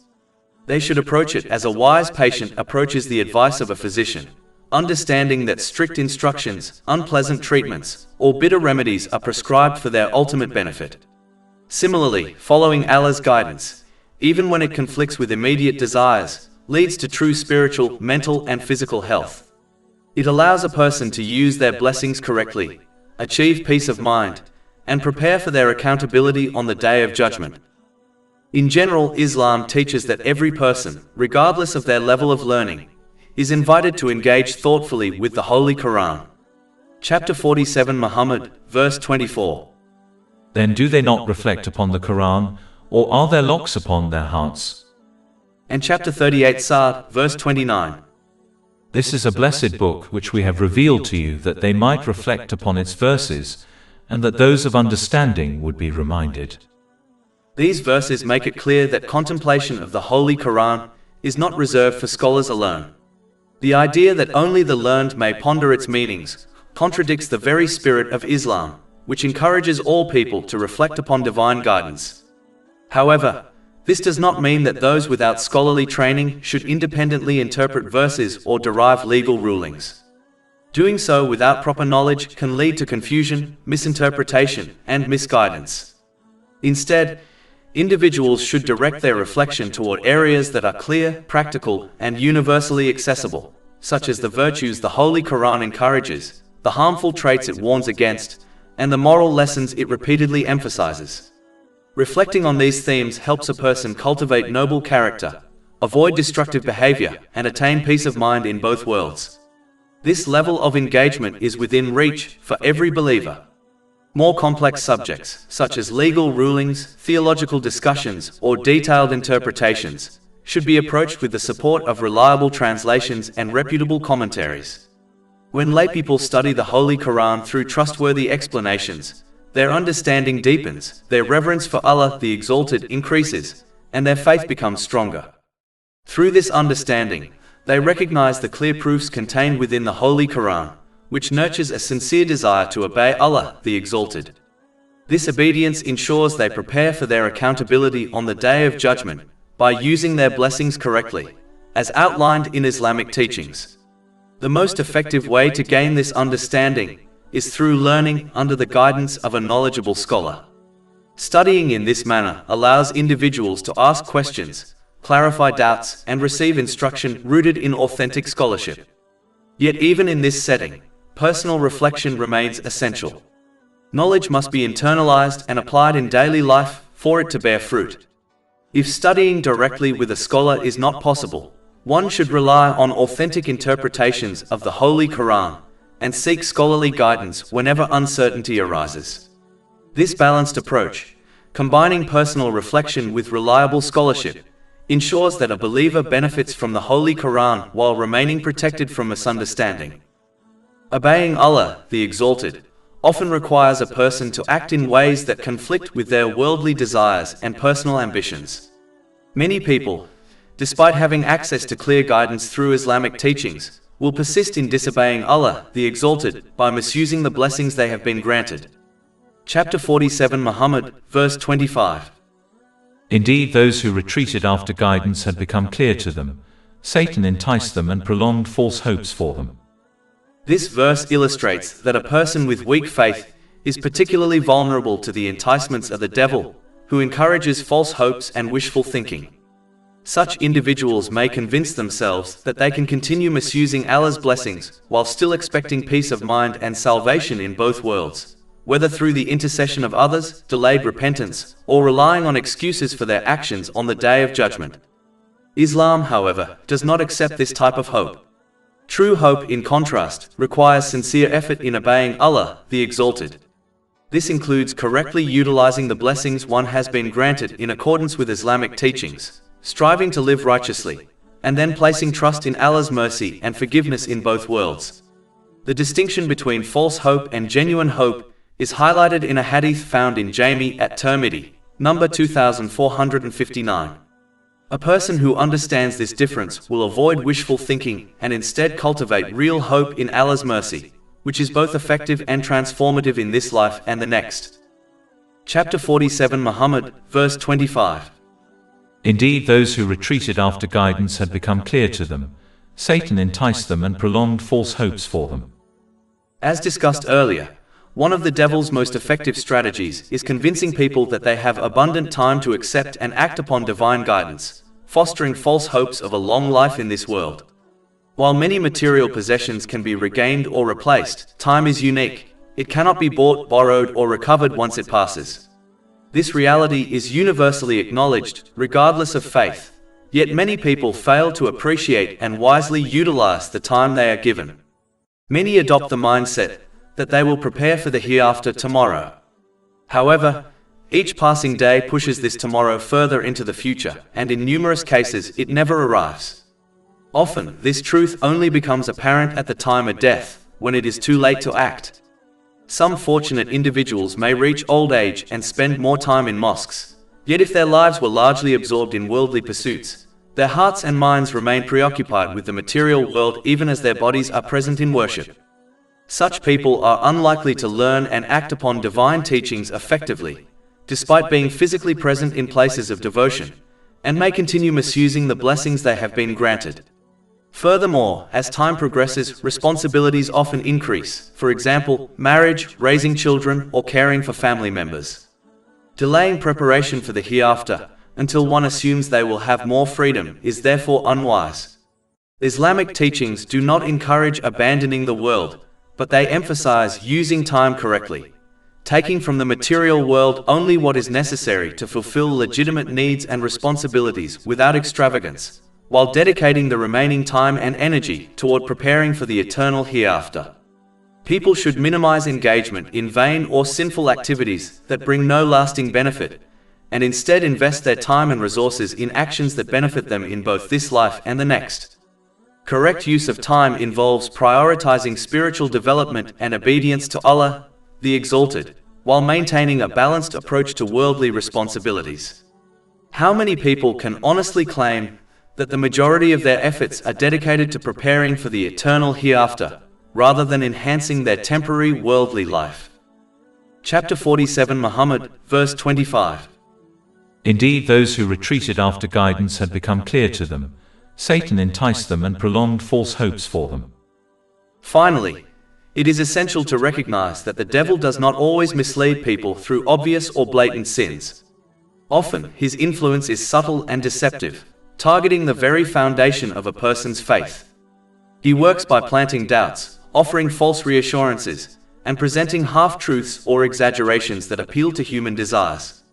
In doing so, he convinces individuals that their understanding of Allah, the Exalted, is incomplete, flawed, or unnecessary, leading them to persist in disobedience while falsely believing they remain safe or secure.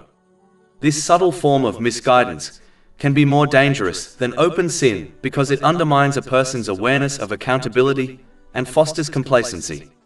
The Holy Quran repeatedly warns against being deceived by the devil, emphasizing how he exploits human weakness, ignorance, and lack of mindfulness. To protect oneself from these misleading tactics, it is vital for every person to study and understand the names and attributes of Allah, the Exalted, as revealed in the Holy Quran and explained in the teachings of the Holy Prophet Muhammad, peace and blessings be upon him. Comprehending Allah's attributes, such as His all-knowing nature, perfect wisdom, absolute justice, and limitless mercy, fosters a sound and balanced belief that naturally inspires obedience. It cultivates the awareness that every action is accounted for, and that each decision carries consequences, encouraging people to use the blessings they have been granted in ways that are pleasing to Him. On the other hand, ignorance of these divine attributes leaves people vulnerable to false hopes, wishful thinking, or misguided assumptions, making it easier for the devil to mislead them. Without a proper understanding of Allah, the Exalted, one may underestimate the consequences of disobedience or believe that sin carries no lasting repercussions. By striving to know and reflect upon Allah's wisdom, justice, and knowledge, a person strengthens their faith, safeguards themselves from deception, and is guided to live a life marked by sincerity, responsibility, and mindfulness. Another major cause of misguidance, as exemplified by the hypocrites and those with weak faith during the time of the Holy Prophet Muhammad, peace and blessings be upon him, is the deliberate choice to obey Allah, the Exalted, selectively, following His guidance when convenient and ignoring it when inconvenient, often in favor of personal desires or worldly gain. Chapter 47 Muhammad, verse 26. That is because they said to those who disliked what Allah sent down, "We will obey you in part of the matter." This behavior demonstrates a fundamental misunderstanding of Islam as a complete and all-encompassing code of conduct. Allah, the Exalted, consistently links worldly matters, such as social responsibilities, trade, and inheritance, to obedience in the Holy Quran, emphasizing that His guidance is relevant in every aspect of life. Obedience to Allah is not limited to overtly religious acts, such as prayer or fasting. It extends to every decision, interaction, and responsibility one undertakes. Chapter 47 Muhammad, verse 26. And Allah knows their secrets. Because Allah, the Exalted, observes both the public and private actions of people, one must ensure they learn and act on Islamic teachings comprehensively. Only by doing so can they navigate every circumstance correctly, maintain a balanced mental and physical state, and place everything and everyone appropriately within their lives. This sincere and consistent obedience will ensure preparedness for accountability on the Day of Judgment and will lead to tranquility in both worlds. Adopting an attitude of selective obedience, treating Islam as something to wear or remove according to personal desires, is fundamentally misguided. Such a person is not truly following Allah the Exalted, but is instead serving their own desires, even if they claim otherwise. Chapter 25 Al-Furqan, verse 43. Have you seen the one who takes as his God his own desire? Neglecting to follow divine guidance consistently, in all aspects of life, inevitably leads to the misuse of the blessings one has been granted. When a person prioritizes their own desires over obedience to Allah, the Exalted, they disrupt the balance in their mental and physical well-being, and mismanage their relationships, responsibilities, and possessions. Things that are meant to bring comfort, such as family, friends, career, and wealth, can instead become sources of tension, frustration, and unhappiness. Persisting in disobedience often causes a person to blame others for their difficulties, attributing their stress and dissatisfaction to those around them, rather than recognizing their own role. This mindset can gradually erode relationships, foster isolation, and increase vulnerability to emotional and psychological struggles, including depression, addictive behaviors, or even self-destructive thoughts. Even worldly success, status, or material wealth cannot compensate for the inner turmoil that arises from ignoring the proper use of the blessings they have been granted. The consequences of this behavior extend beyond this life. By failing to act in accordance with divine guidance and neglecting preparation for accountability on the Day of Judgment, a person places themselves at risk of far greater suffering in the hereafter. This illustrates that genuine peace, stability, and fulfillment, both in this world and the next, can only be attained by consistently following the guidance of Allah, the Exalted, and using one's blessings wisely. Chapter 47 Muhammad, verses 27 to 28. Then how will it be when the angels take them in death, striking their faces and their backs? That is because they followed what angered Allah and disliked what earns His pleasure, so He rendered worthless their deeds.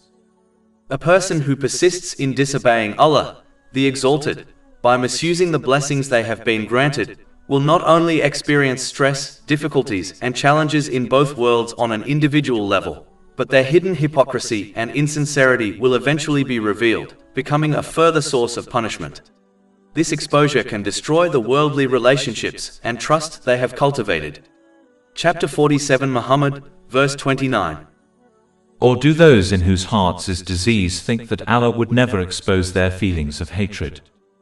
However, Allah, the Exalted, in His wisdom and mercy, often grants respite to such individuals, not immediately revealing their true state to others. Chapter 47 Muhammad, verse 30. And if we willed, we could show them to you, and you would know them by their mark. Nevertheless, Allah, the Exalted, cautions people to remain attentive and observant when interacting with others, as insincerity and hypocrisy can often reveal themselves subtly through a person's actions, behavior, or manner of speech. Chapter 47 Muhammad, verse 30. But you will surely know them by the tone of their speech. Islamic teachings encourage people to be mindful of everything that occurs in their own lives and in the lives of others, as every experience can provide valuable lessons. For example, witnessing someone who is sick or struggling physically can serve as a reminder to take care of one's own health and to use it wisely in a way that pleases Allah, the Exalted. Observing someone who has lost a loved one can remind a person of the temporary nature of life and the importance of maintaining strong family bonds while prioritizing spiritual obligations. Speech, in particular, often reveals inner states and priorities, even when someone is unaware of it. People frequently experience slips of the tongue, where they unintentionally say something that reflects their true thoughts or desires. For instance, someone might casually say that success is measured by wealth or career achievements. While outwardly they may appear to value spiritual growth or obedience to Allah, the slip of the tongue indicates that their priorities may be misaligned. Recognizing these moments can serve as a personal checkpoint to evaluate one's intentions and behaviors, ensuring they are in harmony with the guidance of the Holy Quran and the traditions of the Holy Prophet Muhammad, peace and blessings be upon him. Similarly, jokes often contain hidden truths. A person might make a humorous remark about someone else's generosity, but the comment may reflect their own insecurity or lack of giving. Another example could be someone joking about cutting corners at work or in daily responsibilities. While it may seem light-hearted, it can reveal a tendency to avoid accountability or responsibility. Observing these subtle cues in both oneself and others allows a person to reflect on areas that require improvement, helping to prevent hypocrisy from taking root in the heart. Even casual conversations and everyday interactions offer lessons. For example, when a colleague consistently complains about others but never examines their own behavior, it can be a reflection of the human tendency to deflect responsibility. By recognizing this, a person can examine their own conduct, ensuring that they do not fall into similar patterns of blame shifting. Similarly, when a friend habitually brags about achievements but neglects obligations to family or spiritual growth, it offers an opportunity to assess one's own balance between worldly pursuits and spiritual duties. Being attentive to these subtleties in speech and behavior helps one develop mindfulness and self-awareness. A person can then correct misaligned priorities, strengthen sincerity in their actions, and consistently strive to use the blessings they have been granted in ways pleasing to Allah, the Exalted. By regularly reflecting on speech, jokes, and behaviors, both their own and those of others, individuals can nurture a well-ordered mind, balanced heart, and sincere character. This practice reinforces the proper use of time, resources, and relationships, ensuring a harmonious life in this world while preparing for accountability on the Day of Judgment. Ultimately, attention to these details acts as a mirror for the soul. Subtle cues, even in humor or casual remarks, can highlight areas of weakness, unconscious desires, or inconsistencies in faith. By observing and learning from these moments, a person cultivates humility, improves self-discipline, and strengthens their connection to Allah, the Exalted, while maintaining sincerity in all actions and relationships. Because Allah, the Exalted, possesses complete and perfect knowledge of all things, He is fully aware of the intentions, words, and actions of every person. Nothing is hidden from Him, neither the thoughts concealed in one's heart nor the subtle impulses that guide one's behavior. He knows who acts with genuine sincerity, striving to obey Him and fulfill their responsibilities with honesty and humility, and He knows who acts superficially, merely giving the appearance of devotion while their heart is disengaged. Every kind gesture, every word spoken, and every decision made is recorded in His knowledge, and nothing escapes His awareness. Chapter 47 Muhammad, verse 30. And Allah knows your deeds. As a result, each person will be held accountable in both this life and the next according to the sincerity and correctness of their actions. Outward displays of obedience or generosity carry no weight if the heart behind them is insincere, just as hidden acts of devotion and genuine effort are rewarded even if unseen by others. This understanding encourages people to constantly reflect upon their own intentions, purify their actions, and strive for authenticity in all aspects of life, ensuring that their use of the blessings granted to them aligns with the pleasure of Allah, the Exalted, and prepares them for the ultimate accountability on the Day of Judgment. Although Allah, the Exalted, has complete knowledge of the inner condition of every person, His judgment is based not only on what lies within the heart, but also on how that inner state is expressed through actions. For this reason, Allah, the Exalted, brings about various tests and circumstances in this world so that what is hidden within a person becomes apparent through their choices, conduct, and responses to difficulty and ease. Chapter 47 Muhammad, verse 31. And we will surely test you until we make evident those who strive among you and the patient, and we will test your affairs. These tests revolve around a fundamental principle: whether a person will use the blessings they have been granted, such as time, health, wealth, relationships, and abilities, in the correct manner outlined by divine guidance. When a person responds to these tests by using their blessings responsibly and obediently, they demonstrate the sincerity of their inner belief. This sincerity manifests as inner stability, leading to a balanced mental and physical state, clarity of priorities, and the correct placement of people and responsibilities within their life. As a result, they attain peace of mind in both this world and the next. In contrast, those who allow worldly desires and ambitions to dominate their decisions fail these tests. Their misuse of blessings exposes the reality of their inner state, revealing a lack of true belief and commitment, even if they outwardly claim otherwise. Such individuals inevitably experience imbalance, confusion, and dissatisfaction in this life, while also neglecting proper preparation for their accountability on the Day of Judgment. Thus, these worldly tests serve as clear evidence, both to others and to oneself, of whether one's inner state is grounded in sincere obedience to Allah the Exalted, or driven by unchecked desire. People are tested not only through hardship, but also through periods of comfort and ease, so that it becomes clear who responds with gratitude during prosperity and who remains patient during adversity. Times of ease examine whether a person becomes mindful or negligent, humble or arrogant, while times of difficulty reveal whether they remain steadfast or fall into complaint and despair. Both conditions are deliberate tests through which a person's true inner state is made evident. Chapter 47 Muhammad, verse 31. And we will surely test you until we make evident those who strive among you and the patient, and we will test your affairs. True gratitude is not limited to words alone. Rather, it encompasses intention, speech, and action. Gratitude in intention means that a person acts with the sole aim of pleasing Allah, the Exalted, instead of seeking recognition, status, or personal gain.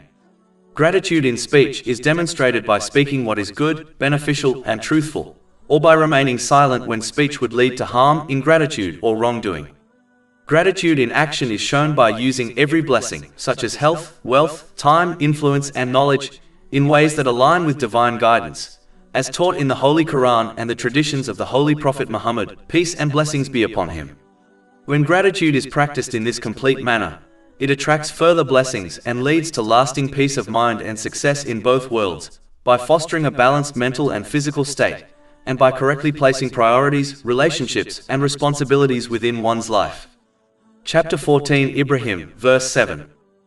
If you are grateful, I will surely increase you in favor.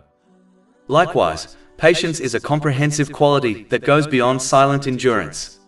It involves refraining from complaining through words or behavior, resisting despair, and remaining firm upon obedience to Allah, the Exalted, even when circumstances are difficult or confusing. Patience is rooted in trust. Trust that Allah, the Exalted, only chooses what is ultimately best for a person, even if the wisdom behind it is not immediately apparent. Chapter 2 Al-Baqarah, verse 216. But perhaps you hate a thing and it is good for you, and perhaps you love a thing and it is bad for you. And Allah knows while you know not. A person who responds correctly in both ease and hardship, by showing gratitude in times of blessing and patience in times of trial, successfully passes these tests. As a result, they receive the ongoing support, guidance, and mercy of Allah, the Exalted. This divine support produces tranquility in both worlds, by establishing inner balance, emotional stability, and clarity in how one manages relationships, responsibilities, and desires. This principle has been emphasized in a hadith found in Sahih Muslim, number 7500. Through this balanced response to life's changing conditions, a person transforms both ease and difficulty into opportunities for growth, sincerity, and preparation for the Day of Judgment. Passing the test of life requires obedience to Allah, the Exalted. However, many people choose instead to persist in disobedience, driven by their attachment to worldly desires and ambitions, even if this leads them to oppose Islam itself. In reality, every person who abandons the divine code of conduct revealed by Allah, the Exalted, and replaces it with systems devised by human beings, does so in order to satisfy personal desires. All man-made codes of conduct are ultimately shaped by human inclinations, ambitions, and self-interest. Unlike divine guidance, which is founded upon perfect wisdom, justice, and mercy, human systems inevitably reflect the limitations, biases, and desires of those who formulate them. This tendency is most apparent among the wealthy and powerful. Such individuals often recognize that accepting Islam would require submission to a higher moral authority, one that places firm limits on indulgence, exploitation, and abuse of power. Obedience to Allah, the Exalted, would restrain their ability to pursue unchecked desires, dominate others, or misuse wealth and influence. Fearing the loss of privilege and control, they reject divine guidance and actively encourage others to do the same, hoping to preserve their worldly status even at the cost of their eternal well-being. This pattern has repeated itself throughout history. Those who most fiercely opposed the holy prophets, peace be upon them, were often the elites of their societies, individuals whose power and prestige depended upon maintaining unjust systems. Their rejection at divine guidance was not due to a lack of clarity or evidence, as the signs of Allah, the Exalted, were clearly presented to them. Rather, their opposition arose from arrogance, pride, and an unwillingness to restrain their desires. Thus, rejection of divine guidance is rarely an intellectual disagreement over truth. It is most often a matter of the heart, a refusal to submit to the authority of the Creator. Chapter 47 Muhammad, verse 32. Indeed, those who disbelieved and averted people from the path of Allah, and opposed the Messenger after guidance had become clear to them. Yet, because their opposition is ultimately against Allah, the Exalted, they can never overcome the truth. History itself bears witness to this reality. Chapter 47 Muhammad, verse 32. Never will they harm Allah at all. Countless individuals, organizations, and movements have attempted to eradicate Islam through political pressure, conflict, propaganda, and modern platforms such as social media. Despite these efforts, Islam has remained firm and will continue to endure until the Day of Judgment. Attempting to extinguish the truth of Islam is as futile as trying to extinguish the light of the sun with one's breath. Chapter 9 at Tawbah, verse 32. They want to extinguish the light of Allah with their mouths, but Allah refuses except to perfect His light, although the disbelievers dislike it. The light of Islam has already been perfected and conveyed to humanity. It now rests upon each person to decide whether they will embrace it. Those who choose to learn and act upon divine guidance will attain peace of mind in both worlds, as this guidance establishes balance within the mind and body, enables people to correctly prioritize relationships and responsibilities, and prepares them adequately for their accountability on the Day of Judgment. In contrast, those who insist on pursuing worldly desires at the expense of obedience will inevitably misuse the blessings they have been granted. This misuse leads to imbalance in both mental and physical states, confusion in priorities, and the misplacement of people and responsibilities within life. Such individuals fail to prepare for their accountability on the Day of Judgment, resulting in stress, hardship, and inner turmoil in both worlds, regardless of any material comforts they may possess. Chapter 47 Muhammad, verse 32. And He will render worthless their deeds.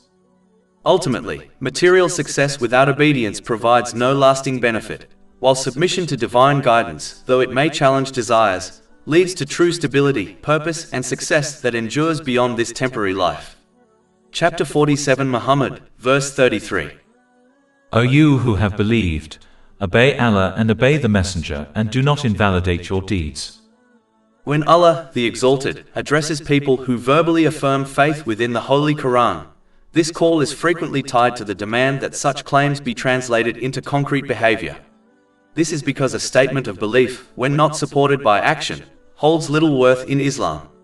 Actions are the practical evidence through which a person proves the sincerity of their claim and becomes deserving of reward and mercy in both worlds. In the same way that a tree only serves a purpose when it produces fruit, belief only becomes meaningful when it results in righteous conduct. Chapter 47 Muhammad, verse 33. O you who have believed, obey Allah. It is vital to recognize that obedience to Allah, the Exalted, is not restricted to outward acts of worship alone, such as the obligatory prayers. Rather, it includes obedience in every situation a person encounters and in every blessing they make use of, whether related to personal life, social dealings, wealth, time, or authority. All of this obedience must be guided by what is outlined in the Holy Quran and the traditions of the Holy Prophet Muhammad, peace and blessings be upon him. Obedience is therefore not an abstract concept confined to one's inner feelings. It is a practical reality that must be reflected in behavior. True obedience requires performing good deeds solely for the pleasure of Allah, the Exalted. Actions driven by hidden motives, such as reputation, praise, or personal advantage, carry no reward with him, a warning clearly emphasized in a hadith found in Jami at Tirmidhi, number 3154. Obedience to Allah, the Exalted, also includes fulfilling one's responsibilities toward the Holy Quran itself. These responsibilities can be understood in three essential stages. The first is to recite it properly and consistently. The second is to seek a sound understanding of its meanings through reliable sources and knowledgeable teachers. The third, and most decisive, is to implement its guidance in daily life with the sincere intention of pleasing Allah, the Exalted. A person who truly honors the Holy Quran gives its guidance priority over personal inclinations, especially when those inclinations conflict with divine instruction. Shaping one's character according to the Holy Quran is a clear sign of genuine commitment to it, mirroring the conduct of the Holy Prophet Muhammad, peace and blessings be upon him, as mentioned in a hadith recorded in Sunan Abu Dawood, number 1342. A key aspect of respecting the Holy Quran is engaging with it fully and honestly, rather than selectively. Those who choose to follow only the portions that suit their preferences while ignoring others demonstrate a lack of sincerity toward it. As a result, they deprive themselves of its deeper wisdom and transformative guidance. Chapter 17 Al-Isra, verse 82. And we send down of the Quran that which is healing and mercy for the believers, but it does not increase the wrongdoers except in loss. Lastly, although the Holy Quran does provide relief and solutions for difficulties faced in this world, it must not be treated merely as a temporary remedy for worldly problems. Limiting its role to moments of distress, reciting it only when hardship strikes and neglecting it afterward, undermines its true purpose. The primary role of the Holy Quran is to guide people safely toward the hereafter. Ignoring this fundamental objective, and using it only to address temporal concerns, contradicts the essence of sincere obedience. This behavior resembles someone who acquires a vehicle filled with impressive features, but lacking an engine, possessing outward form without the essential function. Such an approach reflects a deficiency in sincerity, and a failure to truly commit to the guidance bestowed by Allah, the Exalted. Chapter 47 Muhammad, verse 33. O you who have believed, obey Allah and obey the Messenger. A person must therefore demonstrate their claimed love, respect, and loyalty toward the Holy Prophet Muhammad, peace and blessings be upon him, by studying his life and putting his teachings into practice. Words alone are not enough. Genuine devotion is proven through action. Chapter 3 Ali Imran, verse 31. Say, if you should love Allah, then follow me, so Allah will love you and forgive you your sins. And Allah is forgiving and merciful. And chapter 59 Al-Hash, verse 7. And whatever the Messenger has given you, take, and what he has forbidden you, refrain from. And chapter 4 An-Nisa, verse 80. He who obeys the Messenger has obeyed Allah. And chapter 33 Al-Ahzab, verse 21. There has certainly been for you in the Messenger of Allah an excellent pattern for anyone whose hope is in Allah and the last day, and who remembers Allah often. These verses establish that the Prophet's example is the model a person must follow. This means shaping one's character around the noble qualities he embodied: patience, gratitude, humility, compassion, and generosity, while abandoning destructive traits such as envy, arrogance, and greed. Adopting his character naturally leads to inner tranquility, because virtuous qualities nurture a healthy mindset and a balanced emotional state. Following his example also ensures that a person represents him accurately to others. When someone lives according to his teachings, they become a reflection of the beauty of Islam. But when a person neglects his guidance, they inevitably misrepresent him, discouraging others from learning about or acting upon Islamic teachings. Worse still, their misconduct becomes a cause for people to criticize the Holy Prophet Muhammad, peace and blessings be upon him, based on the poor behavior they observe. Every person will be held accountable for this, for it is a responsibility upon them to represent Allah, the Exalted, and His Messenger with integrity and excellence. Furthermore, just as earlier communities who claim to love their prophets, peace be upon them, will not be united with them in the hereafter because they failed to follow them in practice, the same principle applies here. A person who does not model their life upon the Holy Prophet Muhammad, peace and blessings be upon him, will not be joined with him in the next life. Instead, a person will be resurrected alongside those they imitated in this world. This reality is indicated in a hadith found in Sunan Abu Dawood, number 4031. Allah, the Exalted, not only instructs people to give substance to their declaration of faith through obedience to Him and to the Holy Prophet Muhammad, peace and blessings be upon him, but he also cautions them against attitudes and behaviors that can erase the value of the good deeds they perform. Divine guidance makes it clear that righteous actions are not automatically safeguarded. Rather, they remain vulnerable to corruption if they are not protected. Chapter 47 Muhammad, verse 33. O you who have believed, obey Allah and obey the Messenger, and do not invalidate your deeds. As discussed earlier, one of the primary ways to preserve the reward of righteous actions is by ensuring that they are rooted in a pure intention. Any action carried out for motives other than seeking the pleasure of Allah the Exalted, such as recognition, approval, or personal gain, loses its worth in His sight, regardless of its outward appearance. This principle has been firmly emphasized in a hadith recorded in Jami at Tirmidhi, number 3154. Without sincerity, even the most outwardly impressive deeds become spiritually empty. Alongside sincerity, a person must guard against destructive inner qualities that undermine righteous efforts. Envy, for example, is a trait that quietly erodes good deeds when it is allowed to influence one's words or behavior. When jealousy is expressed rather than restrained, it leads to the loss of spiritual reward, as warned in a hadith found in Sunan Ibn Majah, number 4210. Similarly, patience must be maintained consistently. Enduring hardship with patience only benefits a person if that patience is upheld until the end. Falling into complaint or resentment afterward can diminish the reward previously earned.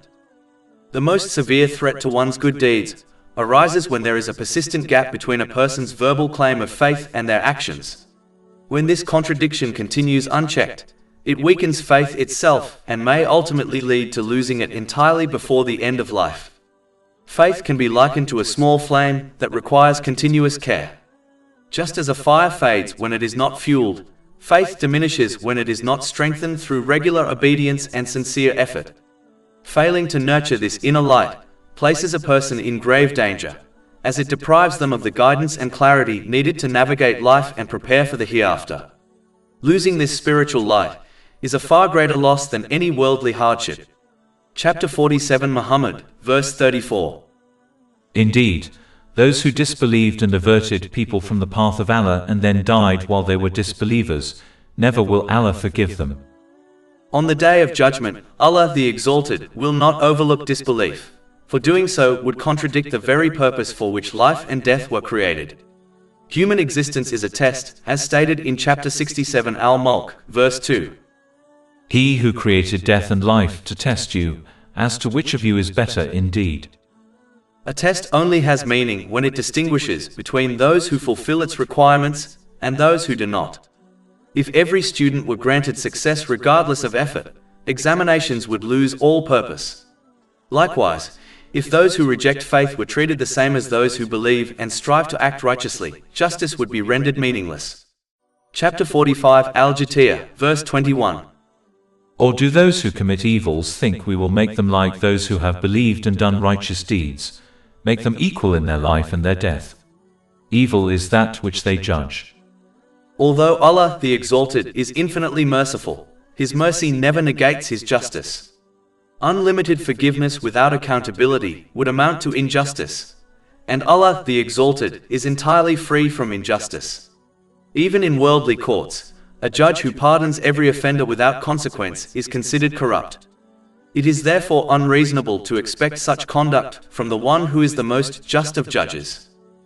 Every meaningful accomplishment requires effort and perseverance. Just as becoming a doctor demands years of discipline and sacrifice, attaining paradise, far greater than any worldly achievement, requires striving. The essential condition for entering paradise is faith, even if a person has committed sins but later repents. Disbelief, however, is a conscious rejection of one's Creator and a denial of the very purpose of existence. Chapter 51 Ad-Dariyat, verse 56. And I did not create the jinn and mankind except to worship obey me. Rejecting this purpose is an act of defiance against Allah the Exalted. Those who deny their Creator will face rejection on the Day of Judgment. Just as an object that fails to fulfill its intended function is discarded, a person who refuses their purpose faces the consequences of their own choice. This is not oppression, It is the natural result, a deliberate rejection. A non-Muslim faces eternal punishment because their temporary life is overshadowed by disbelief in the eternal oneness of Allah, the Exalted. Since their rejection is directed at an eternal truth, its consequence is likewise eternal. One must not assume that Allah's vast mercy includes forgiveness for polytheism. Forgiveness is only granted to those who acknowledge the oneness of Allah, the Exalted. To deny His oneness is to deny the very source of forgiveness, implying that mercy can be obtained independently of Him. A person must therefore either accept the oneness of Allah, the Exalted, and His limitless mercy, or reject both. If His mercy is not believed in, it will not be received, and a person will remain in disbelief unless they sincerely repent. Disbelief also carries social consequences. When a person rejects Allah, the Exalted, their stance can influence others, especially when disbelief is portrayed as liberation or independence. Chapter 47 Muhammad, verse 34. Indeed, those who disbelieved and averted people from the path of Allah. In reality, true freedom brings inner peace, whereas rebellion against divine guidance leads to inner turmoil. Those who misuse the blessings they have been given will fail to achieve a balanced mental and physical state. Their priorities, relationships, and responsibilities become disordered, and their lives are marked by stress and confusion despite material comfort. Yet because such a lifestyle may appear attractive, it can draw others toward the same path, increasing the initiator's burden of accountability. Chapter 4 An-Nisa, verse 48. And he who associates others with Allah has certainly fabricated a tremendous sin.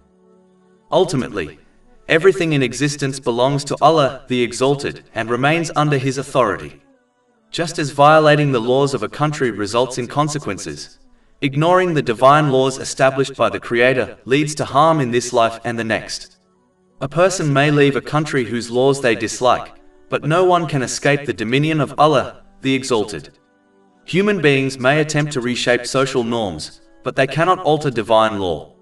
Just as a homeowner sets the rules for their property, Allah, the Exalted, governs the universe and establishes its laws without requiring human approval. For this reason, obedience to Allah, the Exalted, ultimately benefits the individual. Those who recognize this truth strive to follow His commands and use their blessings in ways that please Him, as taught in the Holy Quran and the traditions of the Holy Prophet Muhammad, peace and blessings be upon him. A person may choose to reflect upon the wisdom behind divine commands and appreciate their role in personal and societal well-being, or they may choose to follow their desires and disregard Islamic teachings.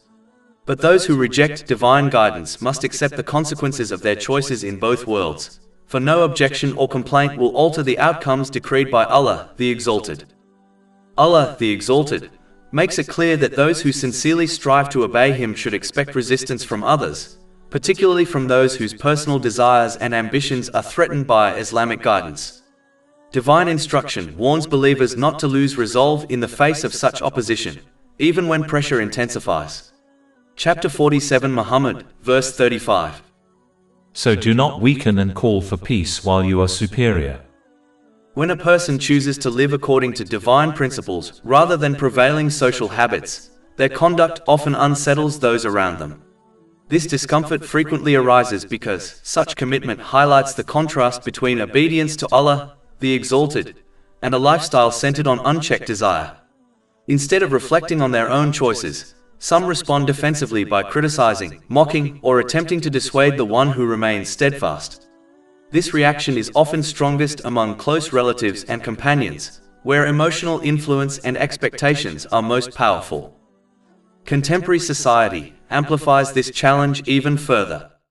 Social media platforms, entertainment industries, fashion trends, and dominant cultural narratives routinely promote values that conflict with Islamic teachings.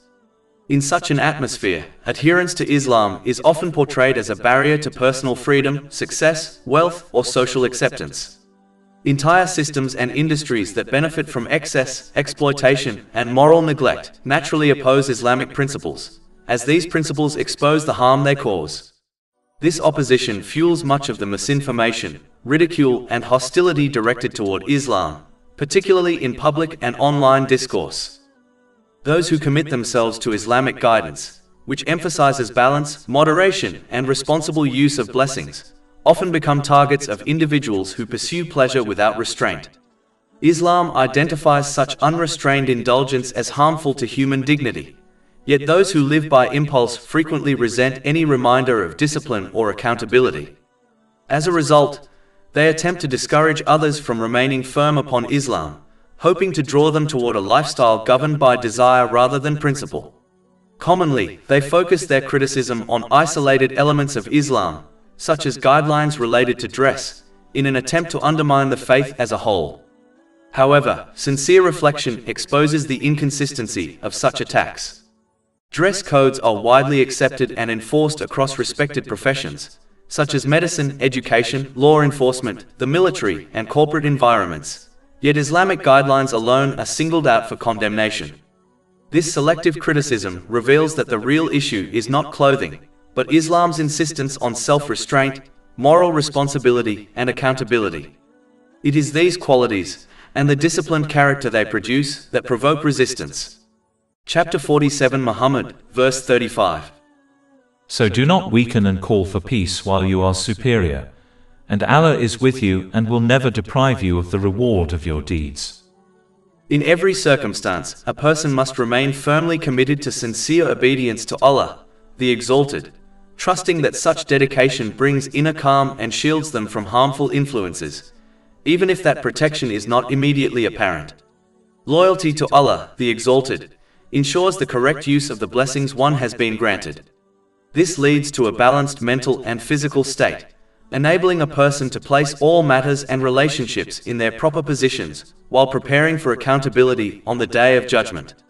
As a result, tranquility is achieved in both worlds, and divine guidance accompanies them through times of ease as well as hardship, strengthening their peace of mind and securing lasting reward. In contrast, those who abandon obedience to Allah, the Exalted, in order to gain the approval of others inevitably sacrifice inner peace. Such choices lead to the misuse of divine blessings, producing confusion, imbalance, and disorder in both mental and physical states. They lose clarity in their priorities, misplace people and responsibilities in their lives, and neglect preparation for the Day of Judgment. This path results in stress, hardship, and instability in both this life and the next, regardless of any material comfort they may possess. Allah, the Exalted, reminds people that this worldly life, with all its pleasures, distractions, and pursuits, is temporary and ultimately a test. He encourages them to cultivate strong faith, as it is the key to resisting the pull of worldly desires and ambitions, which are primary sources of misguidance. Chapter 47 Muhammad, verse 36. This worldly life is only amusement and diversion. And if you believe and fear Allah, He will give you your rewards.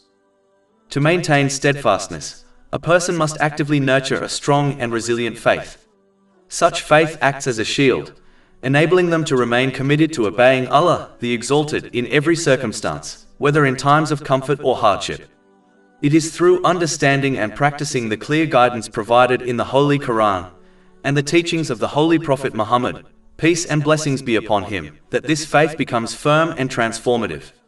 Faith is not merely an abstract belief. It is demonstrated through actions, decisions, and the consistent use of the blessings one has been granted in ways that are pleasing to Allah, the Exalted. Those who neglect this process, who remain unaware of Islamic teachings, or who rely only on superficial faith, are vulnerable to being led astray. When personal desires conflict with divine guidance, fragile faith falters, and the person may choose temporary pleasure over lasting well-being. Without knowledge and practice, they may fail to see that true contentment and peace in both worlds come only from submitting to Allah, the Exalted, and prioritizing obedience over immediate gratification.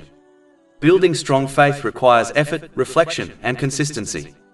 It involves dedicating oneself to learning, understanding, and applying Islamic principles in everyday life, even when doing so requires sacrifice or challenges one's comfort. By acting in alignment with divine guidance, a person strengthens their mind and heart, achieves balance in their physical and mental well-being, and organizes their life in a way that aligns with their ultimate accountability on the Day of Judgment. Strong faith provides clarity of purpose, enabling a person to correctly prioritize relationships, responsibilities, and resources, ensuring that their life is both meaningful and harmonious. In essence, faith is the foundation of all success, spiritual, mental, and physical. Without it, worldly distractions dominate, desires run unchecked, and peace of mind remains elusive.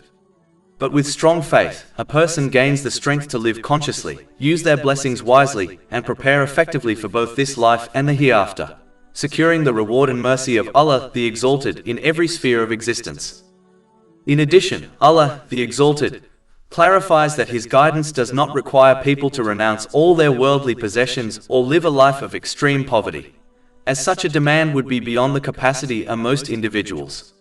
Chapter 47 Muhammad, verses 36 to 37. He will give you your rewards and not ask you for your properties. If He should ask you for them and press you, you would withhold, and He would expose your unwillingness. Instead, Allah the Exalted commands people to use the blessings and resources they have been granted in a manner that aligns with divine guidance, ensuring that these assets serve both worldly needs and preparation for the hereafter. The purpose is not to abandon material wealth, but to achieve a spiritual detachment from it, a mindset in which one resists the urge to misuse possessions according to selfish desires and ambitions. A person may own wealth, property, or other blessings, yet they maintain a sense of responsibility and accountability in how these are utilized, prioritizing obedience to Allah the Exalted and the service of others over indulgence or extravagance. Islam's teachings encourage a balanced approach. Material resources are to be used wisely, without attachment or excessive desire, while simultaneously focusing on spiritual growth and preparation for the eternal life to come. This principle ensures that a person neither becomes enslaved by wealth, nor neglects the responsibilities and opportunities their blessings provide. The guidance emphasizes that spiritual detachment does not mean abandoning material life entirely, but rather maintaining the right intention and using worldly blessings correctly, striking a harmony between worldly engagement and spiritual responsibility. Even though Islam promotes a balanced approach to life, one that leads to peace of mind, stability, and spiritual fulfillment in both worlds, this balance often conflicts with the worldly desires and personal ambitions of many people. Despite the guidance of Allah the Exalted, some persist in disobeying Him by misusing the blessings He has granted them. Chapter 47 Muhammad, verse 38. Here you are, those invited to spend in the cause of Allah, but among you are those who withhold out of greed. And whoever withholds only withholds benefit from himself, and Allah is the free of need, while you are the needy. When a person clings to selfish desires rather than using their blessings wisely, their mental and physical well-being suffers. They fail to achieve balance in their lives and misplace their priorities, creating stress in relationships, careers, and daily responsibilities. Even their wealth and possessions, meant to be sources of comfort and stability, can become burdens. This misalignment often leads people to wrongly attribute their difficulties to external factors, such as blaming family members or colleagues, rather than recognizing their own misuse of blessings. In extreme cases, continued disobedience and neglect of spiritual duties can result in serious mental health issues, including depression, substance abuse, and even suicidal tendencies. Observing wealthy or influential individuals who remain spiritually negligent often illustrates this pattern. They may enjoy material luxuries, yet they remain internally unfulfilled and increasingly disturbed.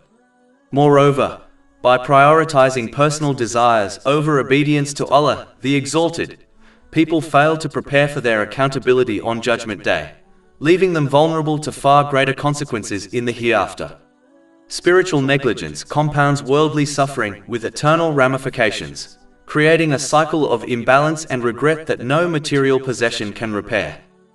Allah the Exalted further cautions that those who persist in disobedience place themselves at risk of being replaced by others who are willing to respond to His guidance. Chapter 47 Muhammad, verse 38. And if you turn away, He will replace you with another people, then they will not be the likes of you.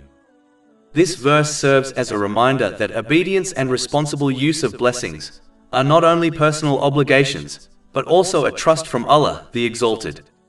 Those who recognize the benefits of sincere obedience, manifested in actions aligned with Islamic teachings, secure peace of mind in both worlds. They achieve harmony in their mental and physical states, correctly prioritize relationships and responsibilities, and prepare for their accountability on the day of judgment. Meanwhile, those who reject this guidance risk spiritual and worldly loss, regardless of the comfort or status they enjoy in this life. A person must therefore embrace and act upon Islamic teachings for their own benefit, even if doing so conflicts with their personal desires and inclinations. This can be compared to a wise patient who follows the instructions of a skilled doctor. They may be prescribed bitter medicines, a strict diet, or other measures that are difficult to endure. Yet by following this guidance, they ultimately attain health, strength, and balance. Similarly, the individual who sincerely accepts and implements the guidance of Islam achieves harmony in both their mental and physical well-being, and they are able to organize their life in a balanced and purposeful manner. The reason for this is clear. Only Allah, the Exalted, possesses the complete knowledge required to ensure a person attains a balanced mental and physical state and correctly positions all aspects of their life, including relationships, responsibilities, and use of resources. Human knowledge, no matter how advanced or well-researched, is inherently limited. Society's understanding of mental and physical health, psychology, or social dynamics cannot address every challenge an individual may encounter, nor can it guarantee true balance in life. Advice from others cannot prevent all forms of stress, solve every personal or societal issue, or fully account for the complexity of human nature, as it is constrained by incomplete knowledge, limited foresight, and personal biases. Allah, the Exalted, alone possesses this comprehensive knowledge, and He has provided it to humanity through the Holy Quran and the traditions of the Holy Prophet Muhammad, peace and blessings be upon him. This divine guidance offers a framework for using the blessings one has been granted in ways that lead to peace of mind, resilience, and proper prioritization of all matters in life. The benefits of following this guidance are evident when observing those who live according to Islamic principles, compared to those who disregard them. Unlike the patient who must trust a doctor without understanding all of the science behind a prescription, Allah, the Exalted, invites people to reflect and reason upon the teachings of Islam. He does not expect blind obedience. Rather, He encourages individuals to examine the clear proofs, contemplate their meaning, and recognize their truthfulness. This requires approaching Islam with an open, unbiased mind, free from preconceptions or personal prejudices. Chapter 12 Yusuf, verse 108. Say, this is my way, I invite to Allah with insight, I and those who follow me. Furthermore, the ultimate control over the human heart, the source of inner peace, rests solely with Allah, the Exalted. He determines who will attain tranquility and who will not, based on the sincere use of the blessings granted to them. Chapter 53 and Name, verse 43. And that it is He who makes one laugh and weep.